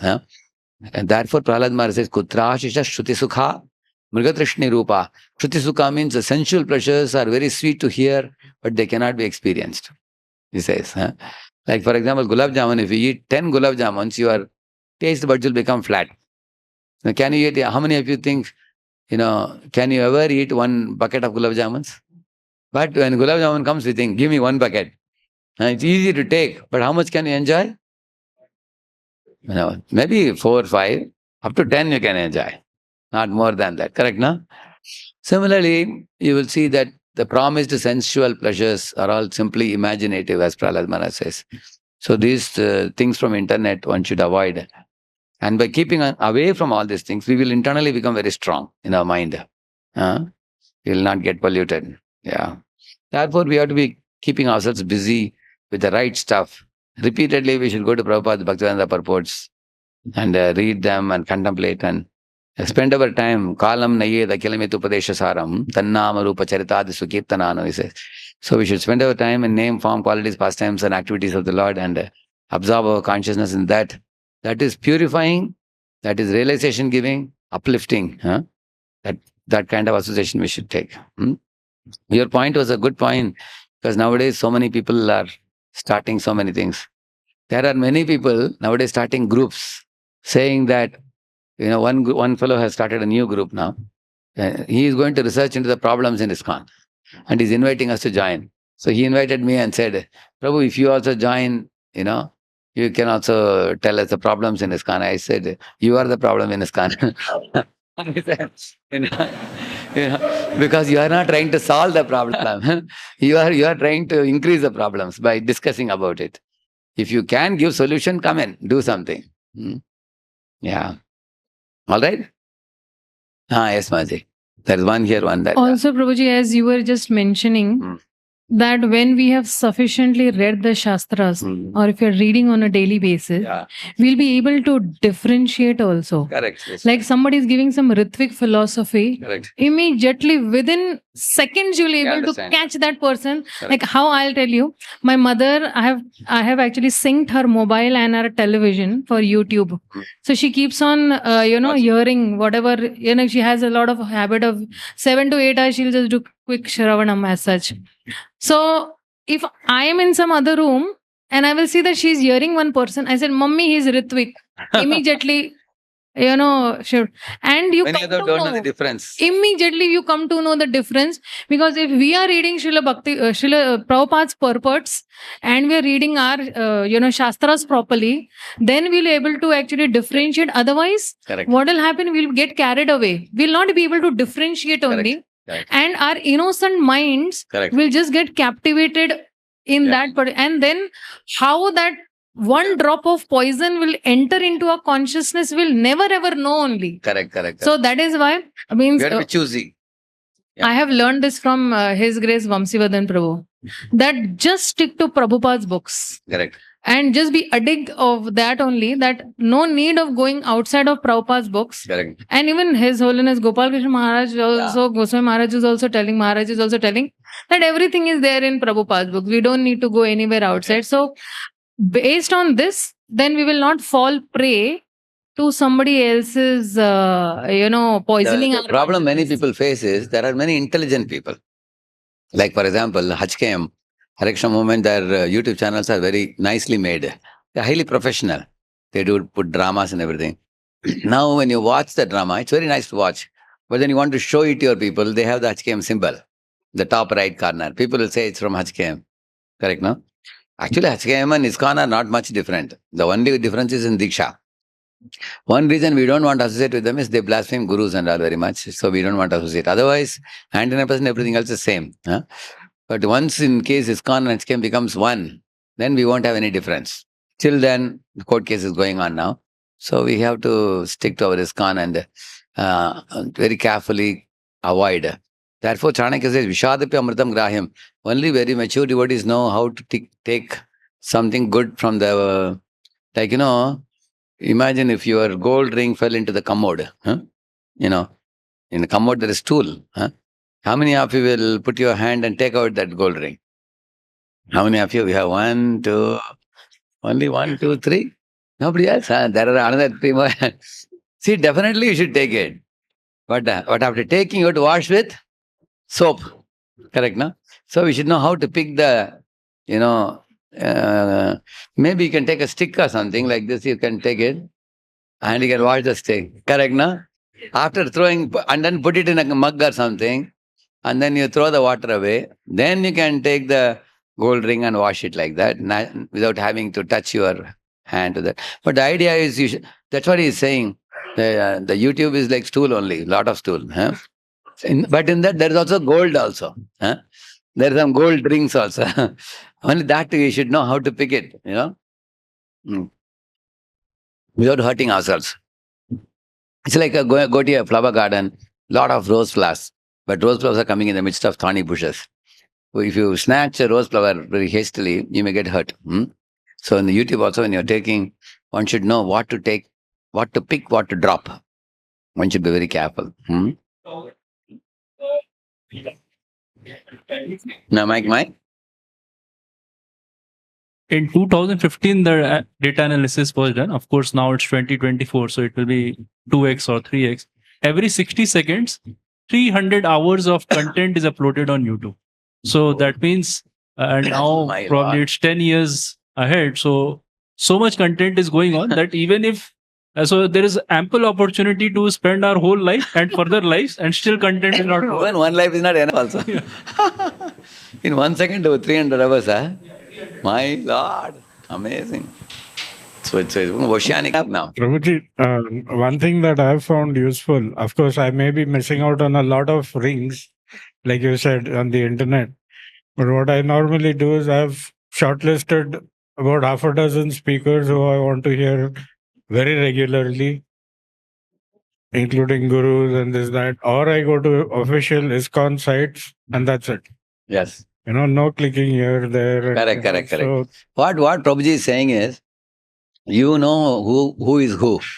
Then you make up your mind to hear from some fixed devotees and not hop and jump here and there, trying out different things. And also we need to hear to grow in spiritual life, not just to have some intellectual titillation. Hearing this, hearing that. Even a good devotee also can have 10, 12 speakers also in your life whom you are inspired by. But if you are going to hear too many people, different kinds of things, you may not get pointers to apply in life. So most important thing is after hearing to extract some points to apply and transform our personality. Most important thing. Thank you. Yes.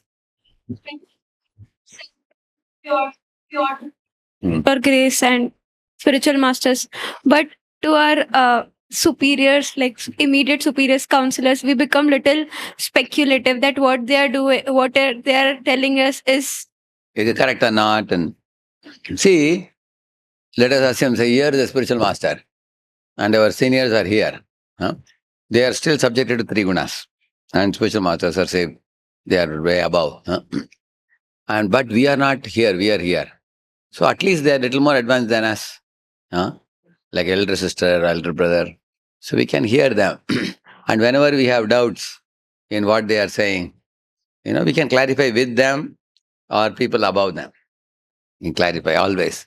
And we can go on following. Gopi Pranadana Prabhu made a very good statement. He said, my superior is definitely ahead of me. And by the time I come here, that fellow also has practiced more and gone here. And then by the time I come here, he goes. And gradually one day, this devotee will also be a pure devotee. So in this way, we can always respect immediate superiors also. And it is good for us. Now, the third offense against the holy name, not, and disobey the order of the spiritual master. Now, many of us, we have great affection for Guru because we see Guru occasionally. You only see him in the photo most of the times, And we hear his lectures, which are sweet, and a straightforward presentation, and we see the gurus occasionally. So our reverence and respect is very great. And those whom we are working with very closely, like our immediate superiors, because we see them more closely, we may see faults also. You understand? Huh? So, like Gaurang Prabhu was telling me, Radheshyam, you are serving Maharaj, I am serving Maharaj, but there's a big difference. I am serving Maharaj right under him. I am serving under his nose, immediately in GV. Whereas you are serving him in Pune. So yours is a better situation because you once in 3 months you go to report him about all the activities. It's very easy. But I am working right under him, and he will tell me, do this, don't do this, change that. Many times there may be differences in opinion, correct now? And with a guru to exercise those things is a very challenging thing. Working with him as an authority. So, therefore, whoever is your immediate superior, you have come under them with some kind of inspiration. We should continue. And if in case there is some serious problem in the immediate superior, there is nothing wrong in switching over to another superior, under whom one can peacefully practice. But I can honestly tell you, we should have some admiration for our superior whom we are serving. Without that admiration, we don't grow much.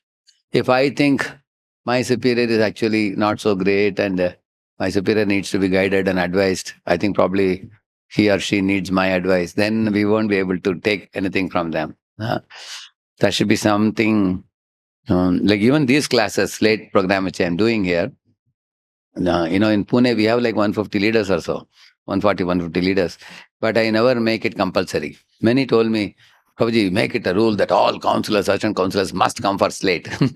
I never did that. I have never done that.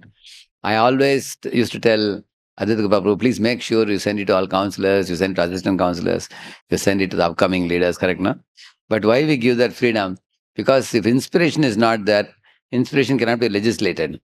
It should be coming voluntarily. So, people are voluntarily inspired, they come, they learn, they don't have to be pressurized too much. They will come. Similarly, if you are connected to a superior, you should be having some admiration, appreciation for the superior. You know this raga formula, respect, admiration, gratitude, appreciation. So respect is the first step. Then after respecting the person, you come close, there should be admiration in the heart. And G is gratitude. And that leads to appreciation with the mouth. Admiration is in the heart, appreciation is in the mouth. We will openly appreciate. So these are worthy to think about. What respect do I have for my superior? We can't take our superiors very lightly or cheaply. Like there was one leader in one of the temples, when I would take this kind of programs, he used to come in the beginning. So one day I had to give a feedback to that leader. What was the feedback? That leader has 3-4 people who are grown to the level of assistant counselors or mentors.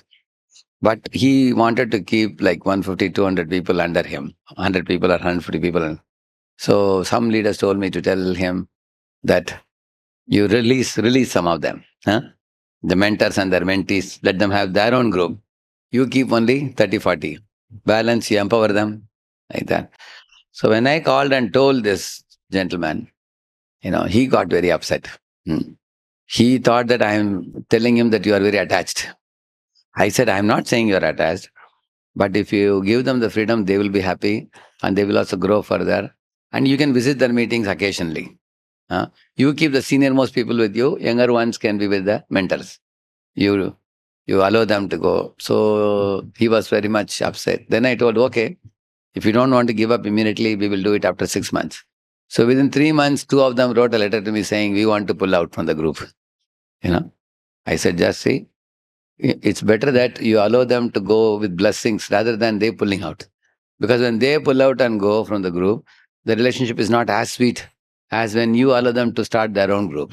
You agree? Yeah. I told her. Again, he got very displeased. Why are you taking their side and granting them permission? You should not. You should ask them to continue with me only. So in this way, some unpleasantness came. So then he stopped coming for the meetings. He went for the classes and all. Now recently, when I saw, I knew that why he is not coming for the classes because some unpleasantness in relationship. When I met him, so he told me, now I have stopped hearing your lectures. I'm hearing another one famous speaker. That speaker is becoming very popular now. That lectures are there far more powerful. I'm hearing now. And therefore, I don't come to this class. He said, okay, it's up to you. So when we give feedback, immediately people, they become very defensive. I can see that. But it's my duty to do that. I did that. Because now he is not able to respect me. He is not able to admire me or have gratitude for the classes and appreciative and take advantage of the classes. You understand, no? Therefore, when we lose respect for a superior, then we also cannot sit down and listen from the superior. If superior is giving class, you may say, "Hey, ye kya badi baat hai? Huh? I know everything." One or two classes he came, but in the class also he was very distracted. He was not very attentive. Just naam ke vaste he came. So I can see that his mind is not peaceful now. You can understand that. That's because he got a feedback. Basically, it's mental attachments. Even though we have become devotees, we all still have some lingering false pride and mental attachments which have to be cleansed. Now I have to find out some ways to become more sympathetic and compassionate to that personality, so that eventually he will become more peaceful. My goal is not that he will be under me. My goal is to see that he is peaceful. Let him take inspiration from anybody he wants. But if he is not peaceful, then his group cannot be peaceful. Correct, no? People in the group, they will also be disturbed. A disturbed leader can only make a disturbed group. Right, no? So, that's what Narada told Vedavyas. After writing all the Puranas, you are despondent now.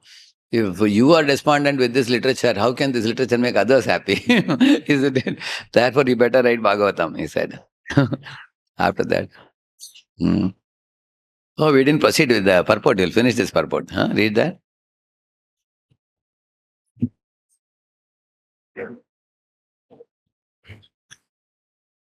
Hare Krishna. The material disease is due to thinking of becoming independent of everything. But the cruel material nature does not... The mic is not very clear. Hare Krishna. Yeah. But the cruel material nature does not allow us to become independent. The false attempt to become independent of stringent laws of nature is known as material advancement of experimental knowledge. So the false attempt which scientists are doing, they want to become independent of the heat of the sun, and the cold winter, everything. By material arrangements, they want to, if it is very hot, they'll put a AC room. Very cold, they'll put a heat pump. If legs are planning to walk, they'll make a scooter or a motor car. So they are making attempts to make this Dukhalayam into Sukhalayam. And that is actually called material advancement. I read further. The whole material world is moving on this false attempt of... Second line. Becoming independent of the laws of nature. Beginning from Ravana, who wanted to prepare a direct staircase to the planets of heaven, down to the people of a present age, they are trying to overcome the laws of nature. They are trying now to approach distant planetary systems by electronic mechanical power. But the highest goal of human civilization is to work hard under the guidance of Lord and become completely dependent on Him. The highest achievement of perfect civilization is to work with the valor, but at the same time depend completely on the Lord. Please repeat this statement, very important statement. The highest achievement of perfect civilization is to work with valor, but at the same time depend completely on the Lord. So this is what we call as do your best and then leave the rest. We say, no, this is the one. That means work with valor. Somebody may ask, Prabhuji, should we work with valor or depend on the Lord? Correct, no? Answer is both. We should do like you sow the seed, Lord will give the rains. You work with valor, then depend completely on the Lord. Second line. One question, Prabhuji. But how do we know like we are doing our best? That's the question. Yeah, so everyone's best varies. Like the squirrel's best was that he could take a small stone and put it. He was doing his best. Lord Rama was pleased. Lord Rama told the squirrel, he picked up the squirrel and patted on his back. And similarly, Jatayu gave his best by giving his life. Is it not? In the war against Ravana like that. So when we are doing, in our work also there are 3 levels of operation. One is comfort zone and a stretch zone and panic zone. So we should not work in comfort zone, which means we are not putting enough effort. In panic zone, we lose our efficiency because our head becomes like a matchstick. We become very, very angry, irritated, or sometimes fatigued due to overload of work. That is also not a good platform. Middle one is a good one. Like say you have a rubber band. So I have an object.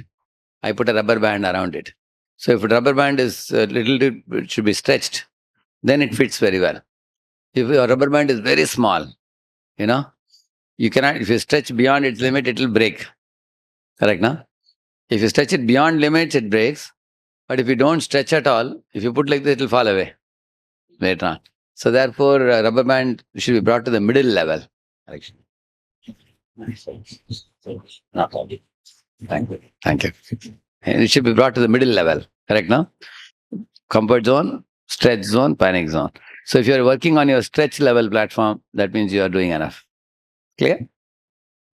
Go ahead. The Pandavas were the ideal executives of the standard of civilization. Yeah. Undoubtedly, they were completely dependent on the goodwill of the Lord, Sri Krishna. But they were not idle parasites of the Lord. They were all highly qualified, both by personal character and by physical activities. Still, they always looked for the mercy of the Lord because they knew that every living being is dependent by constitutional position. Perfection of life is, therefore, to become dependent on the will of the Lord instead of becoming falsely independent in the material world. Yeah. So, the Prabhupada is saying here that they were all actually, they were not parasites because they were all very powerful. Here he says, both by personal character and by their physical activities. They were very powerful. Like Yudhishthira Maharaj had a high character and physically Arjuna and Bhima were very, very powerful. Still, they were dependent on the mercy of the Lord. They were not independent because they knew that although we are all powerful, like Arjuna says, this Gandiva bow, once upon a time it had great power, now the power is lost. Tadbhai dhanushta ishabaha saratoha hayaste. He says that.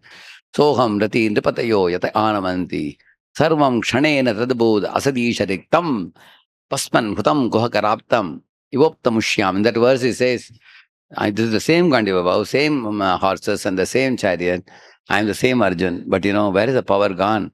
My power is lost now because the war is over now. Krishna has withdrawn. Just like these tube lights are glowing now because electricity is powering it. When electricity is gone, then the lights will get switched off. Similarly, he said, Krishna empowered me and now disempowered me now because my power is no more needed now. Because if the power is still there with me, I may misuse it. So Krishna has taken it away. So the Pandavas were very, very aware that, not only Pandavas, even our Prithumaraj says, Aham Dandadaro Raja, Prajanam Niyojitaha. He says that, my dear Praja, today I am standing in front of you as a king because Lord has mercifully posted me in this role to serve all of you on his behalf. Neither he speaks. So we all should know that if any position is given to us, that is a gift of the Lord and it is not due to our own qualifications. Because in this world, highly qualified people also don't get big positions. Like you will see, there are so many girls who can sing like Lata Mangeshkar. They come to Mumbai to become famous in the movies and all. But many are not able to make it. You know that? Similarly, there are many models, men and women who come to Bombay to play the role of actors and actresses. No matter how handsome they may be, they are not able to make it to the top. Only whoever is allowed by the Lord only can get that position. Others cannot get. Like Chaitanya Prabhu, for example, he never got into IIT. He was in COEP only, but he got a very high ranking in GRE examination. I think he got 3450 out of, 3350 out of 3400, I think, in GRE. 2400, 2350, yeah? 2400. GRE. So he was a deserving candidate to go abroad for studies. He didn't go, nevertheless. But now he is inspiring many IITians also now, correct, no? But you will see that everybody who gets anything in this world, they are sanctioned by the Lord. Is Upadrashta and then Anumanta. He has to do Anumanta. So Pandavas are aware of it. Yes, we may be very powerful, but our power will be useless if, recently our Trump was shot by someone and marginally the bomb went hairline, very little. So then they found out from Trump's office, they had given some this thing for the Rath Yatra, permission they had given. On one of the Trump's office, one road they wanted to use for Rath Yatra. Although Trump was not directly giving the permission, it was from his office, Trump's office, the permission was sanctioned. Although it was not sanctioned in the previous years, many years, when Trump came to position, we got permission for Rath Yatra. So devotees said, because he gave permission to Rath Yatra, therefore he was saved. It came in a very big ISKCON news headline. Marginally saved. So, like we say, Hare Krishna, Hare Krishna, Lord decides to save somebody, he will be saved. On the other hand, you saw Kennedy was shot, Rajiv Gandhi was bomb blasted by a live bomb and all that, But this fellow was saved marginally. So, Lord can save somebody, Lord can protect somebody, Lord can put someone in position. Pandavas clearly knew we are like puppets in his hands. So, still they always looked for the mercy of the Lord because they knew that every living being is dependent by constant position. The perfection of life, therefore, is to become dependent on the will of the Lord instead of becoming falsely independent in the material world.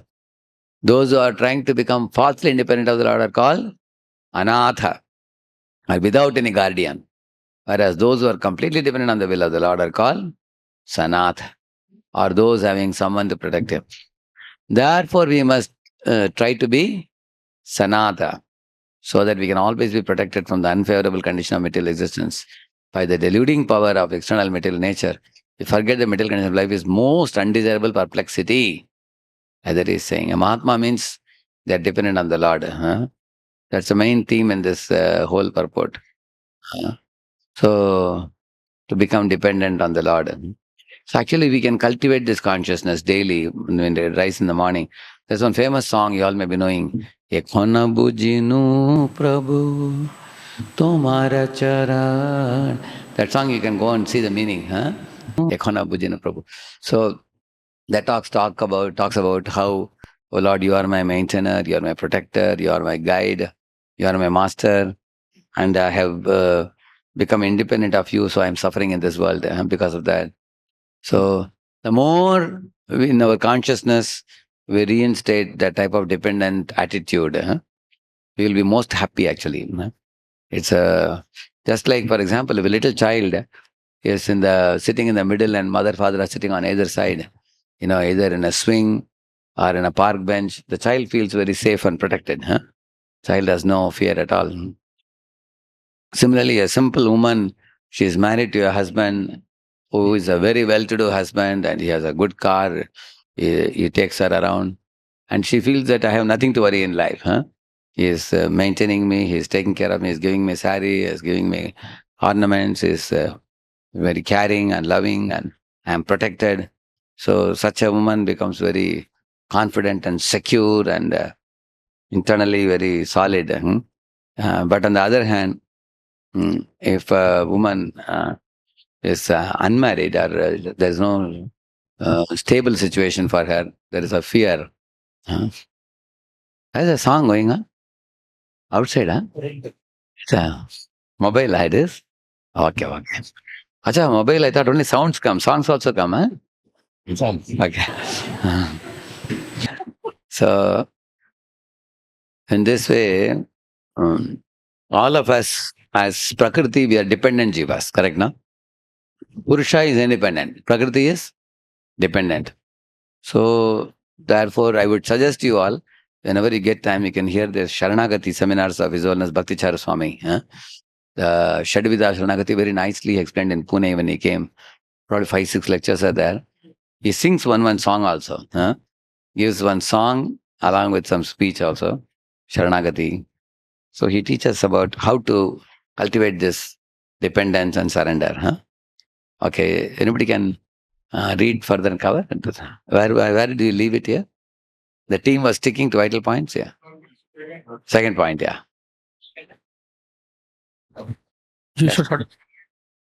The team was sticking to vital points from notes and also put them in PPT as bullet point for audience to view simultaneously while hearing on a topic. Very helpful. How we take shelter according to Mahatma's 2 verse could be explained a bit. For that, I explained to you just now. I showed you this purport. Something like this should be brought out to explain how Mahatmas, they took shelter. That explanation is important, yeah. For the philosophical points, churning amongst team members and coming up with some examples would be great. Time ran out because of the first half going a bit slowly. Since kids are big, you can decide your presentation accordingly. Still, conclusion was perfect. Some call for action with some bullet points and how to learn to depend on Krishna would make it more complete. Yeah. Actually, because the topic is dependence, some very practical, down-to-earth point should be given at the end as call for action. Say, for example, I would say, consult your superiors before making any major decisions in life. You are going to switch over your family to some another city, another place where there is no ISKCON temple. Check with your counselor, take guidance. Or you're switching over from one job to another, because you're getting more money or something. So consult your other devotee friends and seniors. Similarly, you're going to give your girl in marriage to a boy.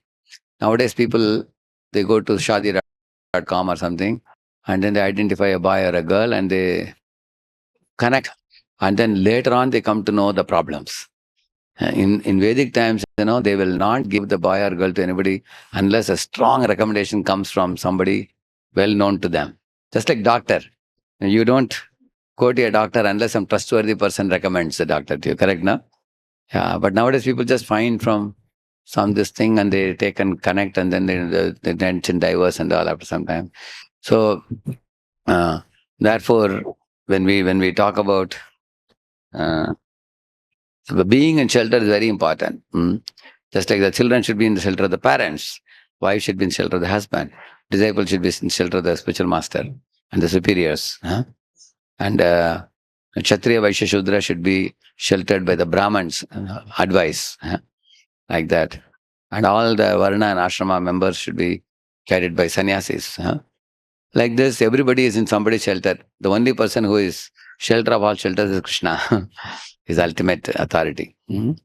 So in this way, it would be nice to bring the points about dependence a little more. Yeah, go ahead. Yeah, about Rama, clarity in speech, very nice. They could keep the audience attention well. A modulation, perfect and enthusiastic. Especially Lalit Prabhu acted very naturally and received appreciation from audience. Really smart. The other devotee... You remember there is that drama, one boy going abroad. Correct? Yeah, and coming back. Yes. Other devotee really was fitting his role like a simple and natural devotee and did his part well. They chose very nicely. One boy looking smart, going abroad and coming. Another boy was simple devotee boy. Who acted that? Very nice it was. Yeah. Very nice it was. Good drama it was. Yeah. So I get 10 out of 10 for the drama, I see. Then presentation? Yeah. Eye contact. Some of the speakers did well and others could improve a bit. Surely our audience was charmed by the presentation because many of the speakers brought very important and heartfelt points from their personal life and attracted applause. Yeah. So there was a nice presentation. Group was very good. Very evolved devotees, and the way they presented was very exciting to hear. The nice things they made. Yeah. And then understanding? Understanding and question answers? Understanding and question answers. Q&A on the being exemplary in our profession to inspire others and career spiritual life. Balance was a vital question that brought out a very good call for action. As icing on the cake, That is Riti Vishwaso. Spoken with conviction was a good conclusion. Yeah. So the last part was about having faith in the protection of the Lord. They highlighted that towards the end. So, and the carrier spiritual life balance was the question asked to them.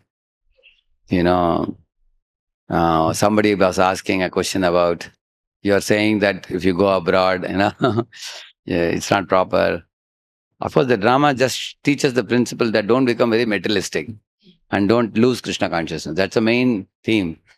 Not that everybody going abroad has to be materialistic, but the principle should be understood. They answered the question quite well. It was nice. Yeah. So there is a notes which was sent to all of you. I'm sure you might have got this one, SRCGD. Yeah.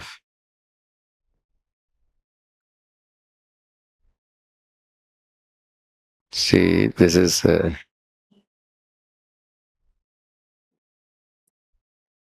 these notes, we didn't repeat everything. This is a skit they did.